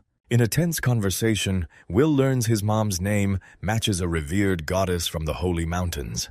Will confirms he grew up with God's sword, magic, and healing, even though he wasn't one of them by birth. Curious as hell, the girls pepper Will with questions about Northwood, then gush that it's a legendary border city. Northwood is a roaring trade hub where every race rolls in, strikes deals, and fights to prosper. Karen relives the ambush she barely survived, and all she can think is this Will came in and saved her, even with elite escorts watching her back. Will doubts the kingdom's safety, then learns Madonia is usually calm, heavily guarded, and nothing like the rumors. Karen can't shake the feeling this attack was personal, like someone deliberately hunted her down on streets that were supposed to be safe. She begs to follow Will into the Holy Sword Forest, promising she'll back him up with help and real family support. She fantasizes about yanking the holy sword with her own hands, convinced that moment will flip the fate of history. Luna Maria swallows her trembling hopes, praying that Will's eyes lock onto her instead of everyone else. Will recalls stumbling on a sword hero named Levine deep in the forest, feeling completely unsure how strong he really is. The coachman starts bouncing back day by day, and with his color finally returning, the whole group feels the weight lift, hope and reassurance flooding in. Will keeps his cool, quietly setting the pace as he pushes toward the city, so he'll be there before the next day even starts. The party presses on, their carriage rattling deeper into the mountains, while destiny waits just up ahead, silent but deadly certain. He suddenly spots something up ahead, and his eyes blow wide as the oncoming force closes in. A squad of heavily armed riders barrels forward, screaming at Will's carriage to stop right now. Soldiers swarmed the road around the carriage, glaring with suspicion and keeping every weapon fully drawn. Without hesitation, Will rockets off the coach, ready to take control and handle it all by himself. A no-nonsense official jabs a finger at the carriage and declares it company property, then demands answers as to why strangers are packed inside. Karen crashes back into her life with Johan, her butler, and the second they see each other, you can feel the relief because he'd been frantically hunting for her after that terrifying news. Johan pins the blame on Will like a threat until Karen steps in and clears the air, and that decision flips the whole situation and keeps her out of danger. Still grateful, but cheeks burning with embarrassment, Johan blurts out an apology and throws a heartfelt thanks to Will's group for saving Lady Karen from harm. Karen demands that Will's party get a proper formal invitation to her home as her thank you for saving her. Johan orders a safer carriage and beefed-up escort, then pushes Will's party to keep moving fully protected. With the new plan locked in, Will and his crew jump back on the road, blazing north toward loud, packed Northwood. Then, out of nowhere, a chilling scream tears through the distance, and there's a broken arm on the ground, still wrapped in bracelets. Back home, Miriamorn's chair crumpled under the weight of her tears as her Will's absence crushed her. Reese tells her to stay calm if Will's journey stays on track. He'll roll into the city any day now. The elder flashes a knowing smile, confident resolve already set to smash through every trial the road throws at him. As Northwood finally crests the horizon, Will and his crew can't stop bracing for the brutal trouble, waiting the moment they step inside. Their carriage rumbles into the fortified city of Northwood, the place where those legendary holy swords are said to rest. The towering city gate loomed as the caravan crept closer along the winding path, inch by inch. Guards eyed the arriving caravan with razor-sharp suspicion, checking for any sign of danger before they finally waved it through the open gate. Inside the carriage, someone leans toward the window, eyes bulging with pure awe at every strange new sight outside. The carriage rumbled into Northwood, and the whole city hit like a wave. Busy streets, cheerful townsfolk, and sights that'll make you stare in pure wonder. Crowds buzzed with energy, the noise and bodies everywhere hit him all at once, and he finally realized this city was alive, for real. Will leaned in as the girl mapped out the city streets, and her voice slipped when she admitted how worried her father was.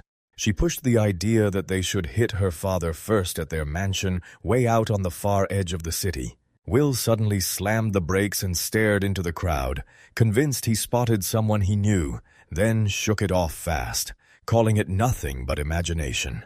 At the mansion entrance, Will froze in shock, standing there while a mysterious woman with a calm, unstoppable presence guided the moment. A maid bolted outside, shaking with shock, shouting for her lady as Will got ushered inside in a flash. The maid practically whispered that the whole family was waiting with bated breath in the reception room, begging for the girl to come back. Inside, the father started pacing like a caged animal, nerves blazing as he got the update his daughter had finally reached the entrance. Before she could even finish her sentence, her emotional father snapped, bursting into a tight, dramatic hug like he'd been holding his breath for years. Tears streamed down his face as he gripped her with everything he had, shaking with joy and terror that he might have lost her. Right when the reunion was about to settle, Will and the elf burst in, and the whole room froze, half-stunned, half-itching to know what happens next. Victor Anaheim. Karen's father and the company's boss grins as he warmly welcomes them, then presses for the story behind what happened. When Victor realized the attackers were hunting Karen, he went silent, then spiraled into frantic thought, replaying how close she'd come to getting wiped out. Will was finally unmasked as the kid from the Sacred Mountains, the same hero who'd saved Karen's life. Victor calmly sipped his tea, then suddenly turned serious and blasted Will with a request that left everyone in the room reeling.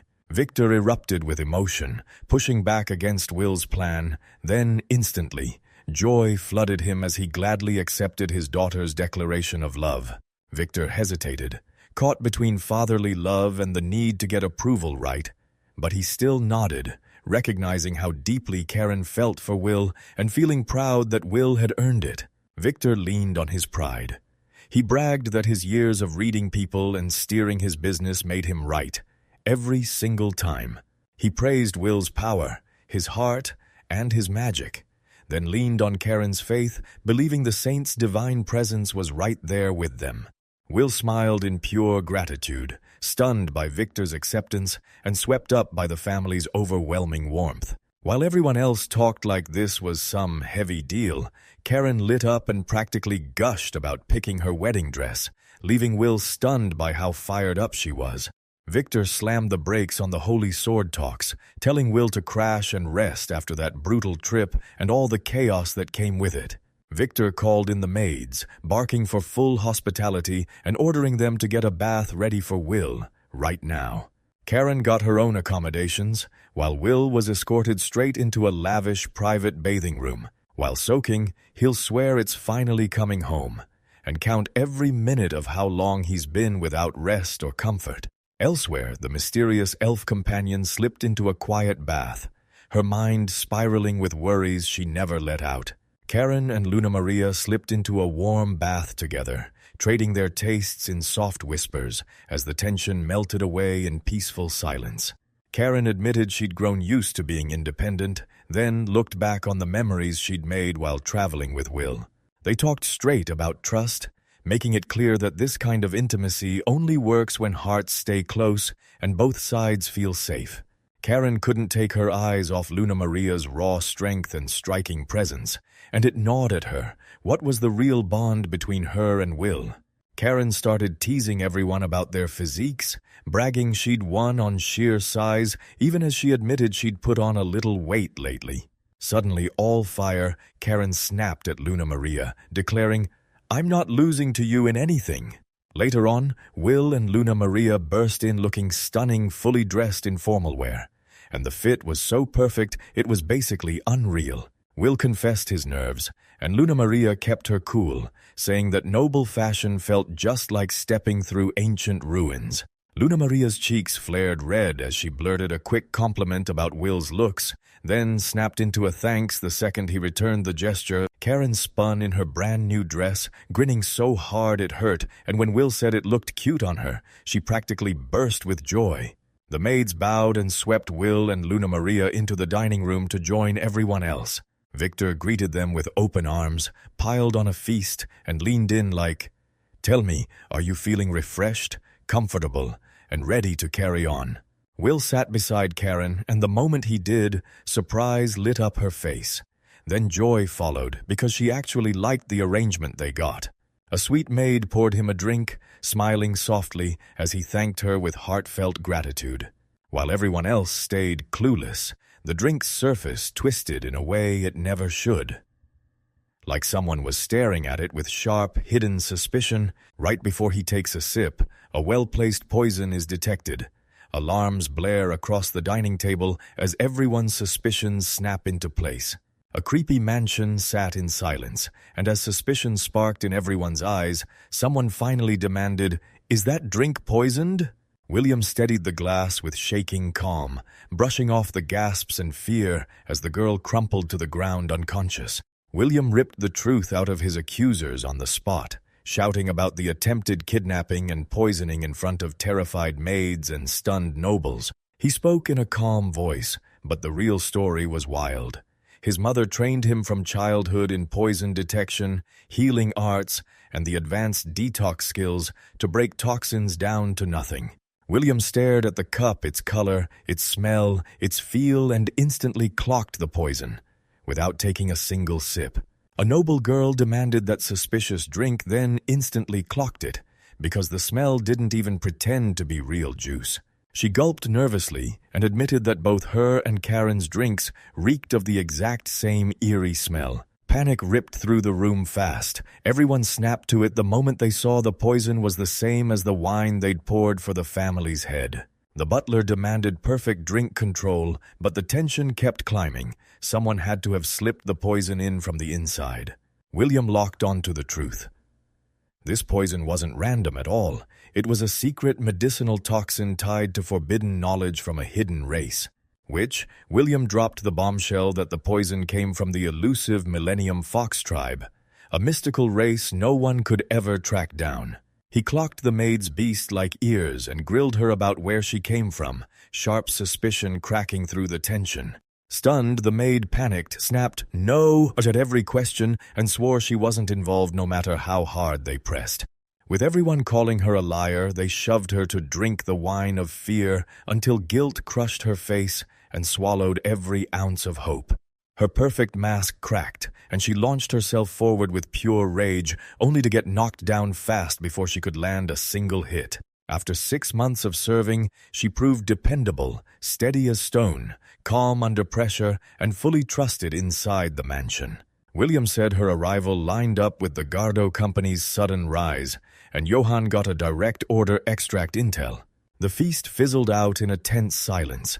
Then the host scrambled to apologize, while William and his allies replayed the whole incident in their heads. Burning with curiosity, the girl cornered William and demanded answers about that mysterious Gardo Company. William explained that Gardo kicked off a year ago, surging past every rival and flipping the whole commerce game across Northwood. Gardo Company preyed on businesses on the brink, then clawed its way into power, seizing control of half the city through ruthless, cunning expansion. Donnie finally admitted her orders came straight from Gardo, and his reach had already slipped into the noble houses. Gardo snatched her family, and then, after they couldn't grab William, they shoved her into an assassination mission. A case that nobody could prove until Victor snapped and declared this was their golden shot to expose Gardo's crimes to everyone. William refused to get involved. This was a merchant feud, and Victor wanted to settle it himself. William snapped that their target was the Spirit Forest, where the Holy Sword sat hidden deep within, waiting to be found. They asked Anaheim Company for access, and even though the company stalled, they finally admitted they held the reins on the forest lands. Karen teased the delay on purpose, and the whole table cracked up right as frustration hit like a wave, leaving everyone stunned by her sudden outburst. The noble insisted permission wasn't even needed, then still handed it over gladly, like it was just a polite little formality. With the sword sitting inside their forest, he gladly opened the full path, blazing a way forward and helping them push ahead. God William confessed he didn't have the hero's mark, but he still took Luna Maria's lead and pushed onward toward the Holy Sword. The girls cheered him like a true hero, already convinced the sword was his destiny to claim. Even the nobles threw out huge expectations, stunned because this boy had been raised and trained by gods themselves. Chaos exploded as everyone wrestled for who got the best sleeping spot, and while girls battled for closeness, William stayed eerily calm. That night, under the moon's glow, William stared into the dark, lost in thought while the girls slept soundly right beside him. Rage tearing through him after yet another failure, Gardo unleashed a brutal shouting tirade at his men, ripping into their constant screw-ups and crushing setbacks. Gardo slammed his dominance over half of Northwood, and now all that stood between him and total victory over Anaheim was one final move.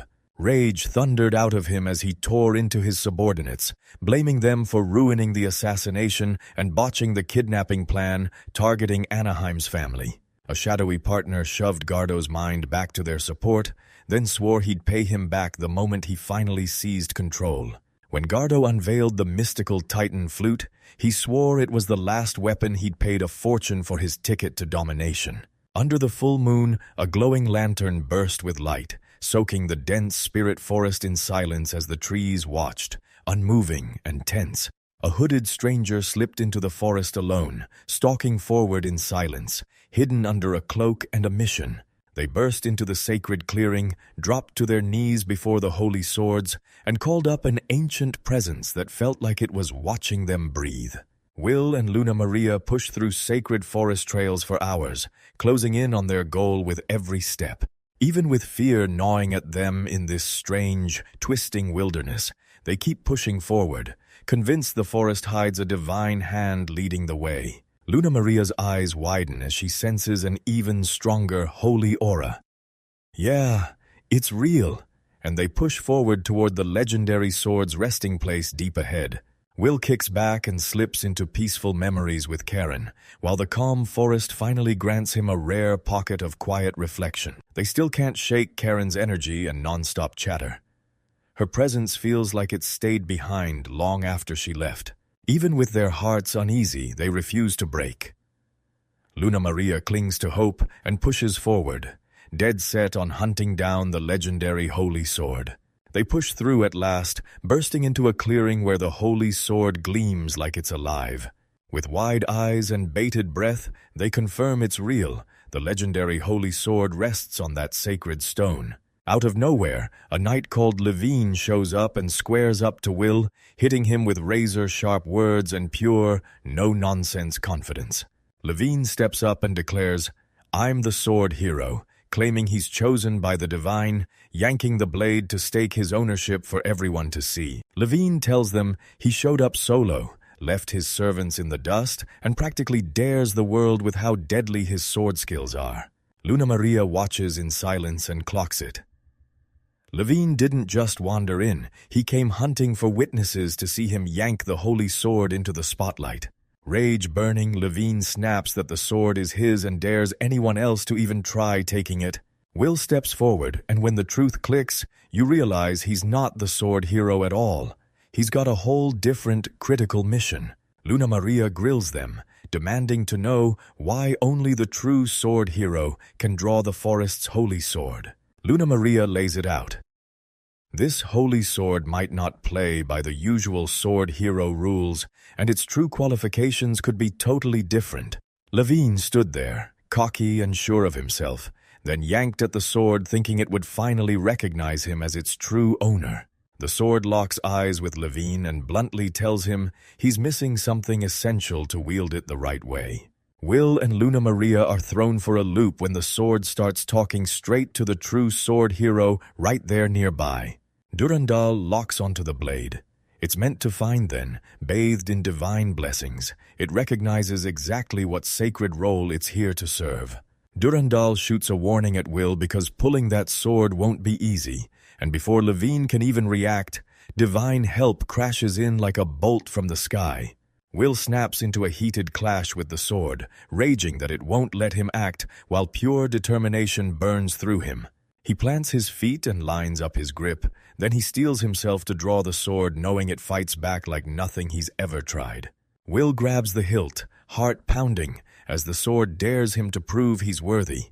He fights with every ounce of strength to rip Durandal free, but the sword won't budge an inch. Durandal barks a warning. Spending energy over and over won't fix a thing, and it leaves him seething.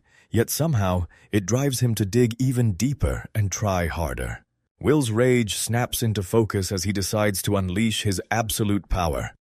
No holding back, full effort against the sword.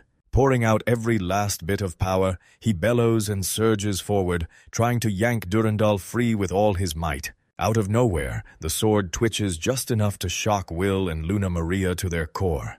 Levine and Luna Maria go wide-eyed when he yanks the holy sword and the stone pedestal along with it by accident. The sword taunts Will's wasted effort, and Levine snarls over his failed tries with cruel, booming laughter so loud it drowns out his hope and breaks him down. Rage burning in him, he vows to pour out everything he has, refusing to fold so easily. We're going to blast in with everything we've got, pulsing so hard the ground trembles, and every single person's jaw drops as they snap their attention to us. Against all odds, the sword tears free from its pedestal. Levine and Luna Maria are left completely stunned. Every single person goes totally silent as Will grips the Randall with a stone still attached, and his freakishly absurd strength hits them like a truck. Out of nowhere, Durandal snaps to attention and shouts that a vile evil has woken up, charging straight toward a nearby city that doesn't even know it's in danger. Panic detonates across the city as officials bark orders for everyone to sprint to the central shelter right now. From the eastern forest, endless cyclops spill out. One-eyed giants people swore only existed in legends. Their towering giants loom over the treetops, and each thunderous footstep hammers the ground as they close in without mercy. Commanders watched in pure terror as they realized those giants towered nearly 10 meters tall, and there were way more of them than anyone predicted. The captain barks orders to archers, infantry, and cavalry: hold the line and keep those cyclops from ever reaching the walls. Northwood's guards rocketed forward with pure guts, spears held high, ready to slam the brakes on that charging cyclops. The soldier freezes in terror as the cyclops lashes back with brutal force, mowing down men by sheer unstoppable strength. Commanders screamed tactics, yelling everyone to keep their distance as archers knocked arrows, and the soldiers scrambled to dodge those huge legs as they came crashing down. Arrows slam into the city walls, but the Cyclops' brutal hide shrugs off most of them like they're nothing. When it hits them that their attacks won't land, commanders snap back with a furious retreat too late, because Cyclops' brutal power is tearing the battlefield apart. Explosions thunder along the city walls as Cyclops hurls giant trees like weapons, smashing through everything and unleashing pure chaos and brutal destruction. Soldiers lose it as another colossal red beast rips into a second tree, and the defenses tremble like they're about to crack for good. Ballista bolts slammed home, driving straight through the Cyclops' chest and finally landing a wound that hit like absolute devastation. The wounded giant topples backward, shattered to the core, buying the defenders a precious, heartbeat-long reprieve before the next wave hits. Commanders snap back into formation, rushing crossbowmen up to the towers because they know the giant's power will crush any temporary edge they've gained. A fearsome mage rips open the sky and hurls a blazing fireball that roasts the Cyclops alive, sending the whole battlefield into wild, burning chaos. Soldiers gawk in shock as a mysterious sorceress strides forward with fearless confidence, her magic crashing down and crushing the towering giant. Chaos erupts as soldiers crash into each other, frantically ducking devastating swings while screams ricochet across the battlefield. A sharp-eyed swordswoman bursts forward and carves into the Cyclops with brutal slashes, each hit probing its thick, stubborn defenses. Amid the wreckage, a young healer steps in, stitches up battered soldiers on the spot, and blows the commanders away with power they never saw coming. Two women stride forward and boldly reveal they're the sword heroes' companions, and their steady presence boosts the defenders' morale with pure reassurance. They're saying every adventurer across the city has rushed into the defenses, but the sword hero is still gone, and nobody can explain where he vanished. City leaders slam together their forces, begging adventurers to team up and defend the place. Yet their worry spikes as the hero stays missing. Meanwhile, Levine rockets through the wilderness with Luna Maria in his arms, so insanely fast that everyone watching can't believe the power they're seeing. Even while everyone worries about her safety, Levine pushes for speed, refusing to waste a second as she races straight to her destination. Levin barrels forward, eyes blazing with pure grit, feeling how massive the next turn of events is as it all starts to unfold. A divine seal shielding the land shattered, and with it, ancient powers that had been trapped for ages finally roared back to life. That shattered seal flares back to life, dragging up memories of the holy war where God fought and crushed the demon lord. And that's when the Cyclops plus the monsters once sealed away suddenly roar back to life, remnants of the brutal war that tore through the world when light and darkness crashed together. The heroes lock arms, and when the dust settles, they finally see it. The real threat isn't an invasion at all. It's the resurrection of an ancient evil. Rumors swirl about forbidden tools that could unseal Cyclops, but Levine shuts it down hard. He insists the real reason is something else entirely. Worry over the city's safety kicks him into action. He'll race back right now, refusing to leave anyone trapped in danger. Will weighs his choices, then turns to Levine and tells him to take the reins when the crisis hits fast. Levine slams the door on that idea, swearing he'll reach the city faster solo, and he's not dragging along extra people to slow him down. Their companion strides up and offers to stay behind, while the others rush back fast to strike defense. With time screaming down his neck, Will sticks to what he knows, grabbing the same technique he already used back when his mother was tested. Cradling Luna Maria with total confidence, he reassures his companions that his stamina and forest speed skill are more than enough. Fueled by pure determination, he surges into the race, daring every obstacle, swearing he'll be the first to reach endangered city. He puts his trust in his companions, swears he'll be back, and then locks in on saving the city right away. As Karen and the others hurl themselves through the wilderness, worry claws at their hearts because they're trying to defend the city from Cyclops. Inside the city, Karen gets snatched out of nowhere, and the crisis explodes while Will sprints back like his life depends on it. The room felt like it was holding its breath. He paced harder and harder, and raw frustration kept boiling as something unsettling clawed its way to the surface. A thunderous crash ripped through the silence, and when he peeked outside, he saw the massive chaos unfolding out in the distance. His suspicions kept exploding in his mind. This invasion couldn't be an accident. Too many weird things were piling up, and they were moving at breakneck speed. Panic snapped through the air as the servant burst in, yelling that everyone had to evacuate right now. As they sprinted for the carriage, he realized the young lady was already gone. She'd bolted with the others. The door explodes outward as the enemies swarm in right then. The young lady gets yanked into hostage captivity. A man yells at the hostage's father, screaming for him to move pressure spikes as the threat keeps leveling up. The young lady trembles as she cries out to her father, apologizing through the chaos for being a burden. The father clenches his jaw, fury and heartbreak grinding together, while his daughter pays the price for those intruders. He finally drops the burden of choice, swears he'll obey every demand, and feels the weight of that decision sink in. He demands his daughter's release first, sneering that she's nothing but a pawn in this game. The enemy leader smirks like he's read your mind, confirms his suspicions in one breath, and lays bare the real reason they invaded. Desperation crashes over him the moment he realizes after everything they've been through, there's no way that girl can slip away now. In a blaze of rage, the father swings and strikes, fury driving his every step as he surges forward.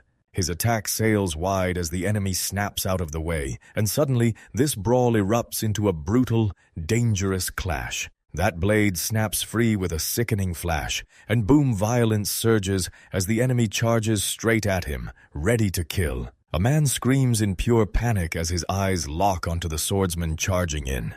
The man watching nodded in awe at the servant's skill, fully realizing that this decorative sword wasn't pretty. It was deadly. The enemy sneers at his opponent, laughing at his failure as he hides behind his daughter like a human shield. Rage surges in the father's chest. He grips the sword and hurls threats at the enemy, ready to fight tooth and nail to protect his family. He weighs every danger in his mind, and if his daughter's safety is on the line, he's prepared to give up everything without hesitation. The servant nods like he agrees, but his face betrays doubt. He can't shake the fear of what could go wrong.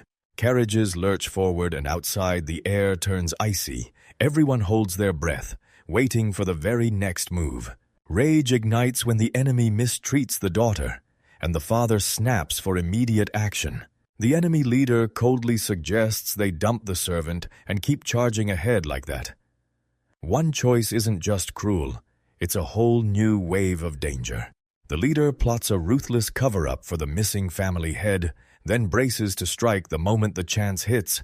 The carriages thunder forward, hauling the whole group toward their destination, and the panic spikes with every single second. The carriage wheels thunder forward, hauling the whole group farther and farther away from their blazing home. The servant snaps in frustration, turns to the young lady, and blurts out a question while suspicion hangs thick in the air. The question hits, and she hesitates, standing her ground while fear makes her dodge the truth. The servant shoots back to Cooley, admitting he's just the hired hand. And the moment he does, the leader's suspicion cranks up, plus he starts barking demands. Karen stayed quiet, her expression hard with determination, because she knew she had to wait for the perfect moment. Her father asks, soft and shaking, if she's okay, sorry for his own failures, and she quickly reassures him, Even with that calm mask on, Karen clings to a tiny spark of hope, praying for the exact moment she can finally slip out and escape. As the talk drags on, a surprise ally steps in and shares the exact same determination, and the whole scene tightens like a drawn bowstring. The servant blurts out the truth to Cooley, saying he's just the hired hand, but the leader's suspicion keeps climbing as he presses for more. Karen goes utterly silent, her face set in iron resolve, because she knows she has to wait for the exact right moment. Her father asks softly if she's okay, apologizing for his own failures, but she quickly reassures him. Even with that calm on her face, Karen refuses to let hope die. She's clutching it tight, waiting for the exact moment she can bolt for freedom. As the talk keeps rolling, a total surprise ally steps in, and you can feel the shared resolve snapping the air tight with tension. The heroes steel themselves as a monstrous menace barrels in, and sheer determination hardens their resolve for what's coming. A colossal monster barrels straight for the city wall, and the entire army scrambles into defense mode at full panic speed. As the perfect moment crashes in, allies snap into action, raising their weapons and charging up for the final, unstoppable strike. The giant crashes down, but the fight doesn't stop. Then all their hard work sparks into the sky as the crowd erupts with thunderous cheers. Players lock in for one last beat, and the hero's grin hits because their teamwork just cut one threat out of the fight. A thunderous punch crashes down, blasting debris into the air as the heroes fight tooth and nail against the giant's crushing, unstoppable might. As the chaos erupts, soldiers scramble to pull the Titan's attention away so the wounded can be saved.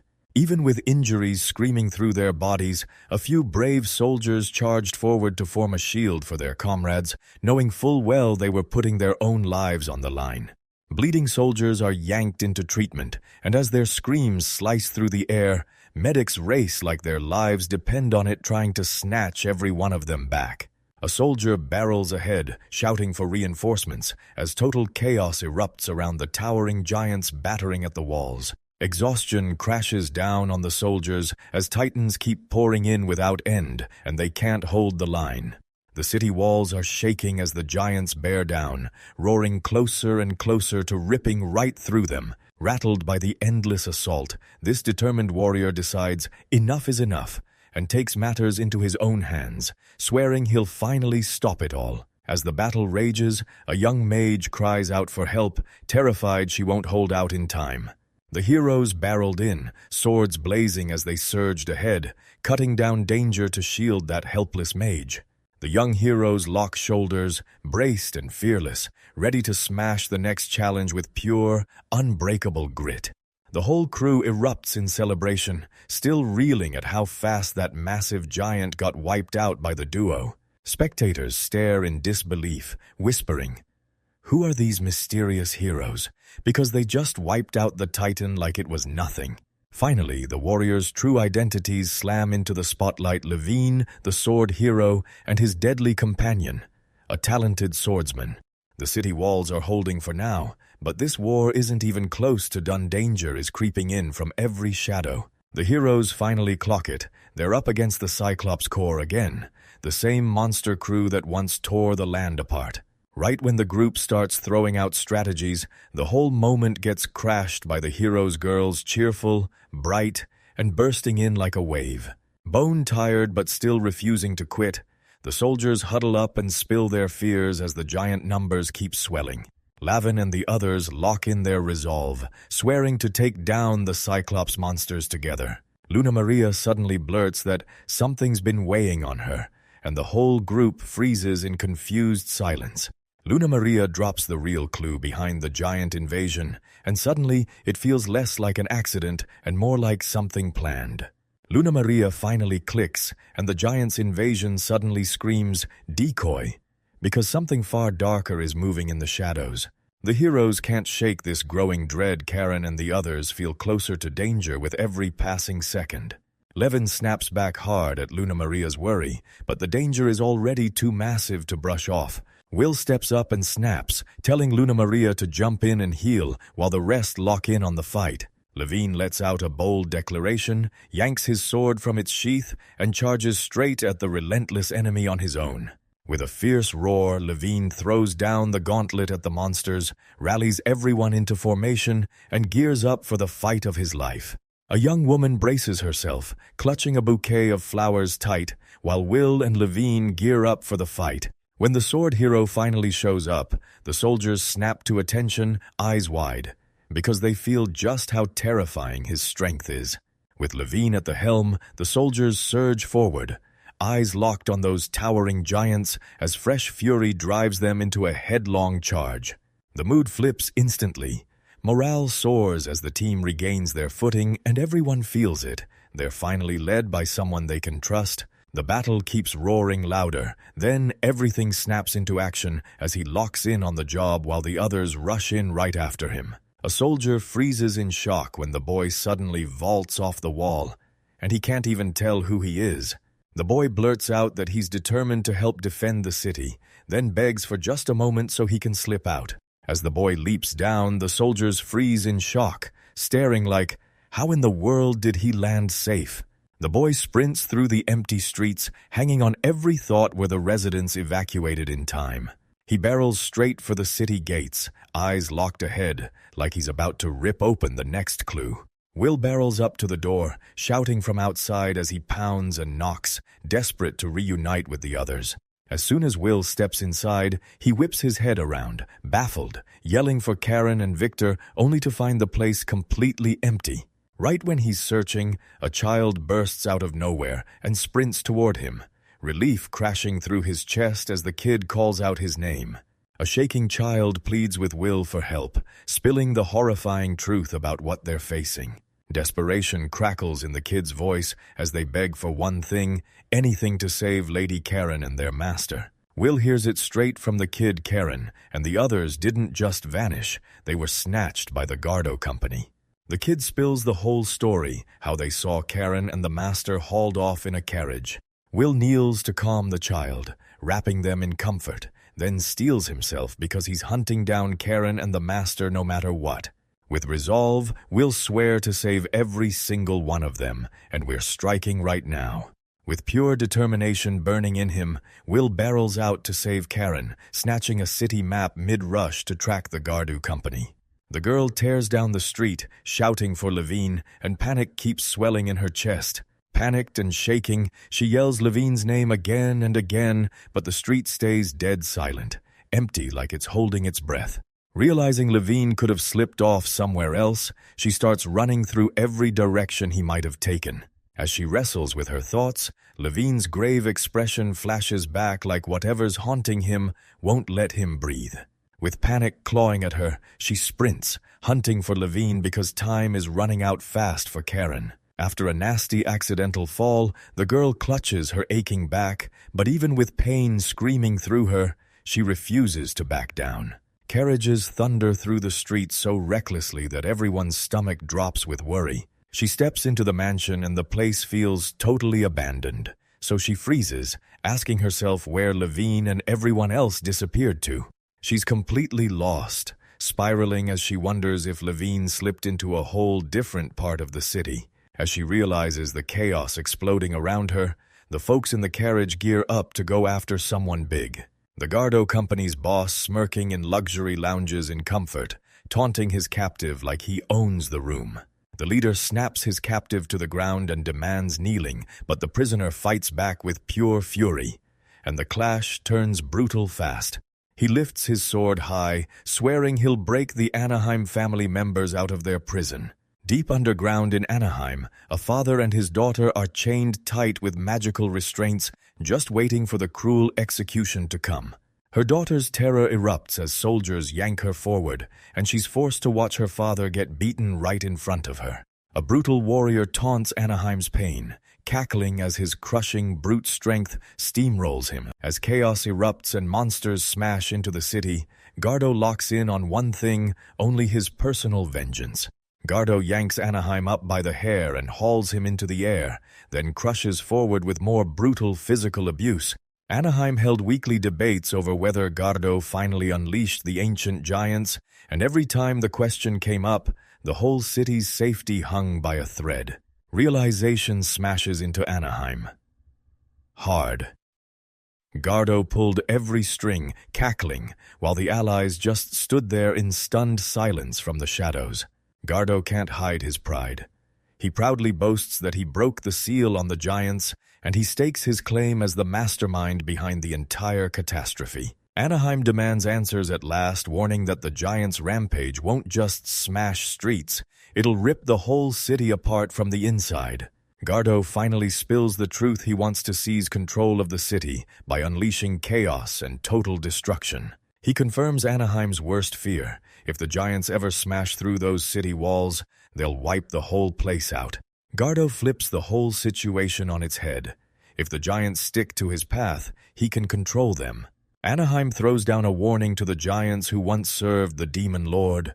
Humans must never take hold of power that can wreck everything. Gardo whips out the key, an evil, cursed magical relic called the Giant's Flute. Gardo flexed the flute's price like it was a trophy and swore it gave him total control over the entire giant army. He plots to unleash the giants on Anaheim's eastern faction, smashing everything into chaos and wrecking the economy for good. His own company, the Gardo Group, will bankroll the reconstruction, and in one move, it grabs power and turns citizens into something they can't live without. With wealth and clout in his pocket, Gardo dreams of storming the capital and ruling the world as its top merchant. Snapping that Anaheim is done for, Gardo vows to wipe out every rival company and seize the city as its untouchable ruler. Gardo taunts Anaheim, refusing to finish him, choosing instead to savor every hit, every bruise, every humiliating second. And the daughter shrieks as the guards clamp her down, frozen in helpless horror, while her father gets savagely beaten again. Anaheim crumples in a bloody heap, but Gardo snarls that he's not done. He has to stay alive so the suffering can drag on longer. Anaheim trudges through the crushing beating, barely standing as his daughter's rage flares, yet she's still chained down in brutal restraints. Gardo lets Anaheim's people do whatever they want, especially if it shatters her will right in front of her. Gardo's cruel plan gets smashed to pieces when someone crashes straight through the window and knocks him flying back. Will crashes in with a brutal, dramatic splash, smashing down into shattered glass, his eyes blazing with fury he's barely holding on to. Karen sobs with relief, then calmly apologizes for showing up late to their desperate rescue. Will sprinted across the rooftops, obsessed with one goal, finding out where the Gardo company had taken them. Victor fires off intel about multiple enemy bases, and Will realizes time is running out. There's no room for tragedy.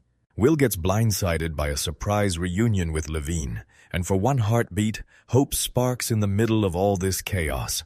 They trade talk about the latest moves. Levine even stepped in to help the defenders when the giant tore into the eastern wall. Are those missing carriage questions really pointing to something bigger, like the Anaheim family getting kidnapped?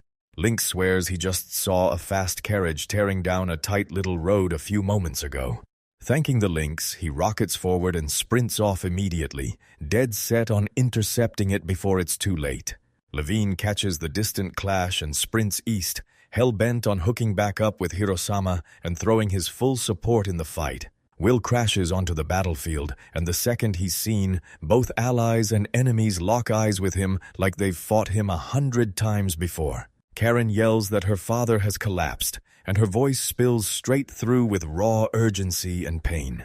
Will surges forward with explosive force, rattling the ground and leaving Gardo's men totally blindsided. His aura blasts out like a tidal wave of pressure, slamming veterans to their feet, while every pair of eyes locks onto him as he closes in. Gardo finally admits he messed up, and then it hits Will. Isn't just some regular kid, so the battlefield tension snaps into overdrive. Mashima, a swordsman, strides up with unstoppable confidence and flat-out declares, "I'll be Will's next opponent." No hesitation in his voice. Will spots Mishima's katana and just like that, realizes it matches the blade his mentor once carried. Mishima bursts forward and unleashes a storm of slashes, slicing the air with razor-bright arcs of pure fury. He calmly counters every strike, eyes locked in place, deflecting each attack with flawless precision and controlled, unshakable force. Will charges in hard, but Mishima's lightning-fast counterattack snaps him into a sudden mid-air dodge. Mishima clocks the hesitation in Will's eyes and realizes his opponent hasn't even drawn his weapon yet. He admits Will's speed and agility are deadly, but he's still certain it won't be enough to land the win. A mighty sword cut through the air like lightning, and the people watching nearby froze in shock at just how fast it moved. Mishima bragged that his draw technique was twice as fast, and he claimed he could outpace even Will. A battle-hardened warrior lunges forward with his blade bared, while deadly enemies above him set an ambush and wait to strike. Blood sprays across the ground as allies scream in horror, watching their will crumble. The second Mishima unleashes his technique.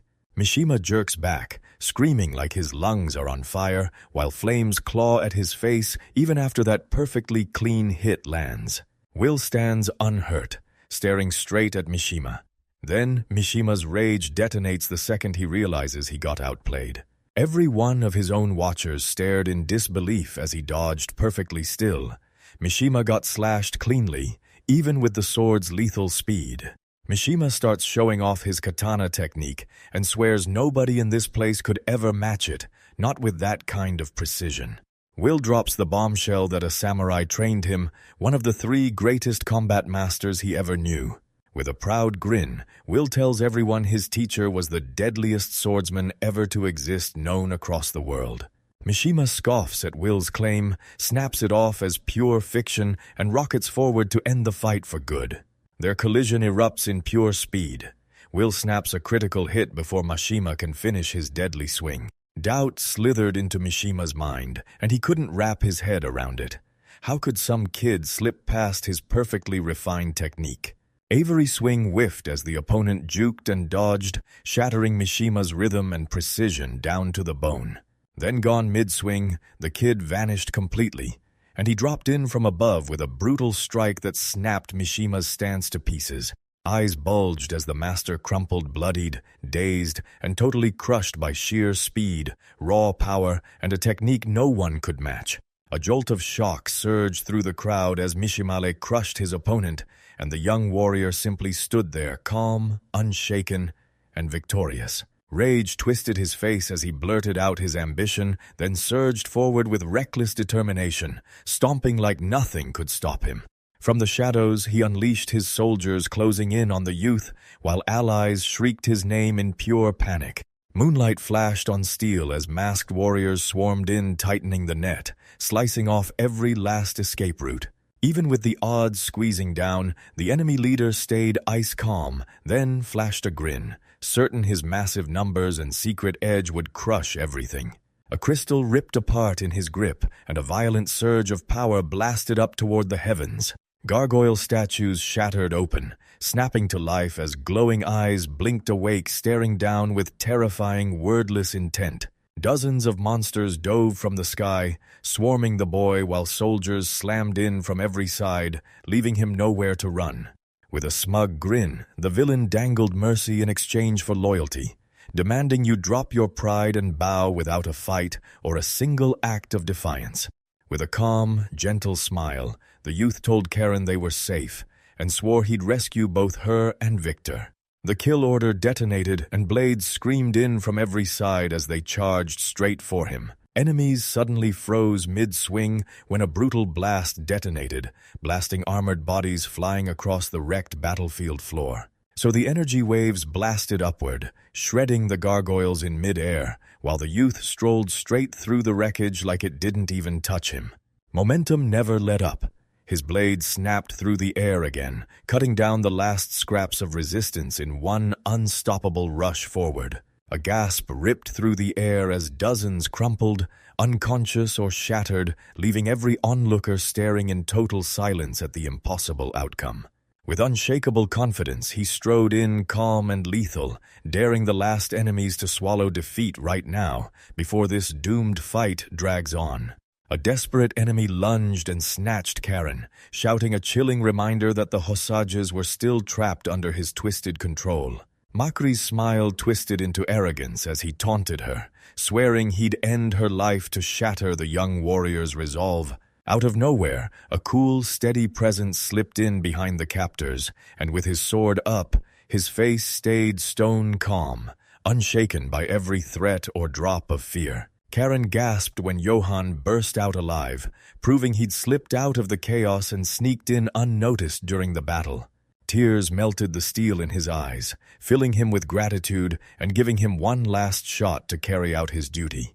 Right as the traitor throws himself at revenge, he snaps into action and catches that lunge mid-step instantly. He stepped in without hesitation, and a counter-strike snapped in fast and flawless, ending the fight for good with one quiet, irreversible hit. Rope slipped from her arms as Karen surged ahead, her whole body shaking with disbelief and a flood of freedom. Tears filled her eyes as she clung to him, whispering that she just knew he'd come back for her, no matter what.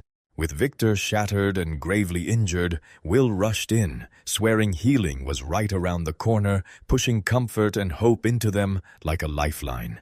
Bloodied lips split into an evil laugh as the villain hauled himself up, snarling through his own pain and refusing to call it over. Veins bulged across his face as dark energy crashed through him, screaming for one last reckless strike. The enemy's laughter boomed through the air as Will and his crew huddled up, defending the fallen without backing an inch. Luna Maria declared victory, and it cut into him like a reminder that the gal's hopes and the company's dreams had already been crushed. Defiant bared the forbidden giant's whistle and grinned in twisted triumph, swearing he'd bring destruction down on everyone. A monstrous giant jolted awake, one savage eye snapping open as the whistle's power ripped into the world and unleashed pure destruction. Realizing that whistle meant doom, the whole group freaked out when their foe swore they'd all go down together. Will burst forward like a rocket, hell-bent on stopping the enemy's madness before total devastation hit. He barreled through magical barriers, eyes locked in, and sprinted straight into range to land the desperate blow on his opponent. Will slammed the enemy down hard, armor cracked to pieces, leaving his allies gaping in shock at his unstoppable power. The whistle detonated war inside him, his body contorted in grotesque spasms as his life bled out, and madness took complete control. Luna Maria choked on her own guilt, blaming herself for not stopping the whistle despite how hard she'd tried earlier. Violent tremors ripped through the battlefield, and Will couldn't ignore what they meant. The giant was here, and the whole crew's nerves snapped tighter and tighter. Johann pushed for evacuation, while Will locked in on healing Victor. Then they turned right back toward the castle walls. Luna Maria barked orders, and the soldiers sprinted for cover as they hauled the wounded away from structures on the verge of collapsing. Giants crashed through the fortress walls, trampling the defenders, while the veterans roared back to keep the line from breaking. Air-fierce warrior hacked through giants in one brutal swing, grinning as he tore into their nerves and forced every eye on him with relentless, fearless courage. Ali praised Levine's raw strength as Levine's swordsmanship lit a fire in everyone, and together they stood tall, finally daring to face those overwhelming giants. Giants got demolished in a flash. Levine's relentless assault tore huge gaps, and their bodies crumpled as they hit the ground hard. He tore into the battlefield with raw fury, cutting through every enemy with stubborn resolve, and not a single one walked away untouched. Levin's blade ripped a giant wide open, and his blazing resolve burned bright through the blood and chaos of battle. His father's cheers rang in Levine's head like a sword strike, steering him back onto his path as a swordsman. As a kid, Levine swore to himself he'd get stronger, and one day outshine his father's sword skills. Standing his ground, he faced the giants head-on and demanded they show their power as his blade flashed. With Levine at the front, the soldiers surged together, and the sword hero's presence lit their courage on fire. They all locked arms, finally seeing it crystal clear. The only way to save their city was to crush the giants. Blades slammed and arrows screamed through the air, shredding giants without mercy as warriors fought tooth and nail to keep their ground. Giants heaved colossal boulders that smashed right through the defenses, while the soldiers fought tooth and nail just to survive the relentless barrage. Projectiles tore into the battlefield, blasting chaos everywhere as warriors frantically juked out of the deadly impacts. Levine surged ahead, breath ragged but eyes locked, smashing his head straight into the giant's crushing blow.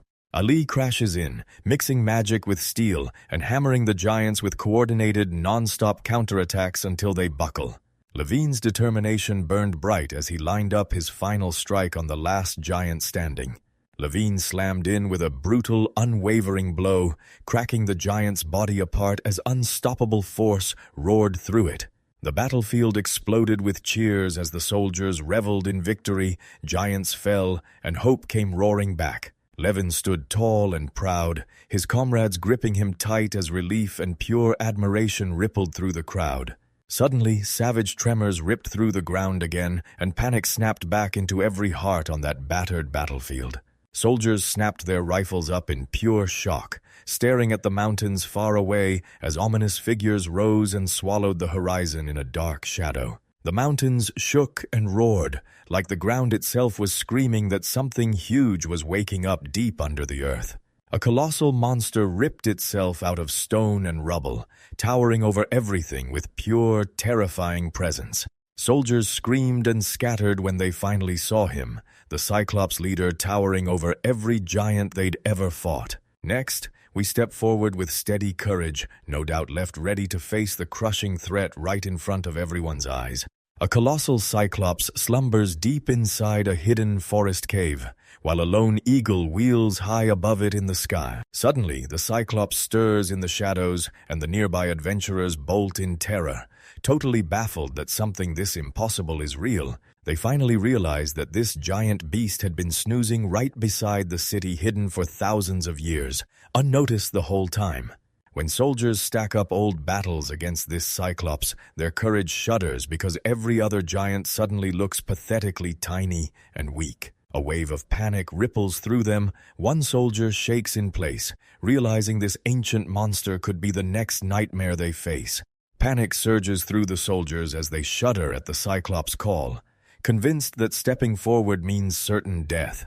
Panic detonates. Warriors hurl their weapons aside and sprint for their lives, desperate to claw their way out of the doomed city before it swallows them.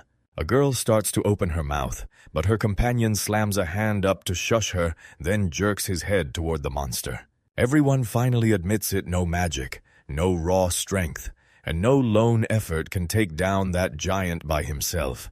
Even the toughest adventurers will tell you, retreat isn't weakness. It's the smarter move that keeps you alive, not a last-ditch gamble for glory.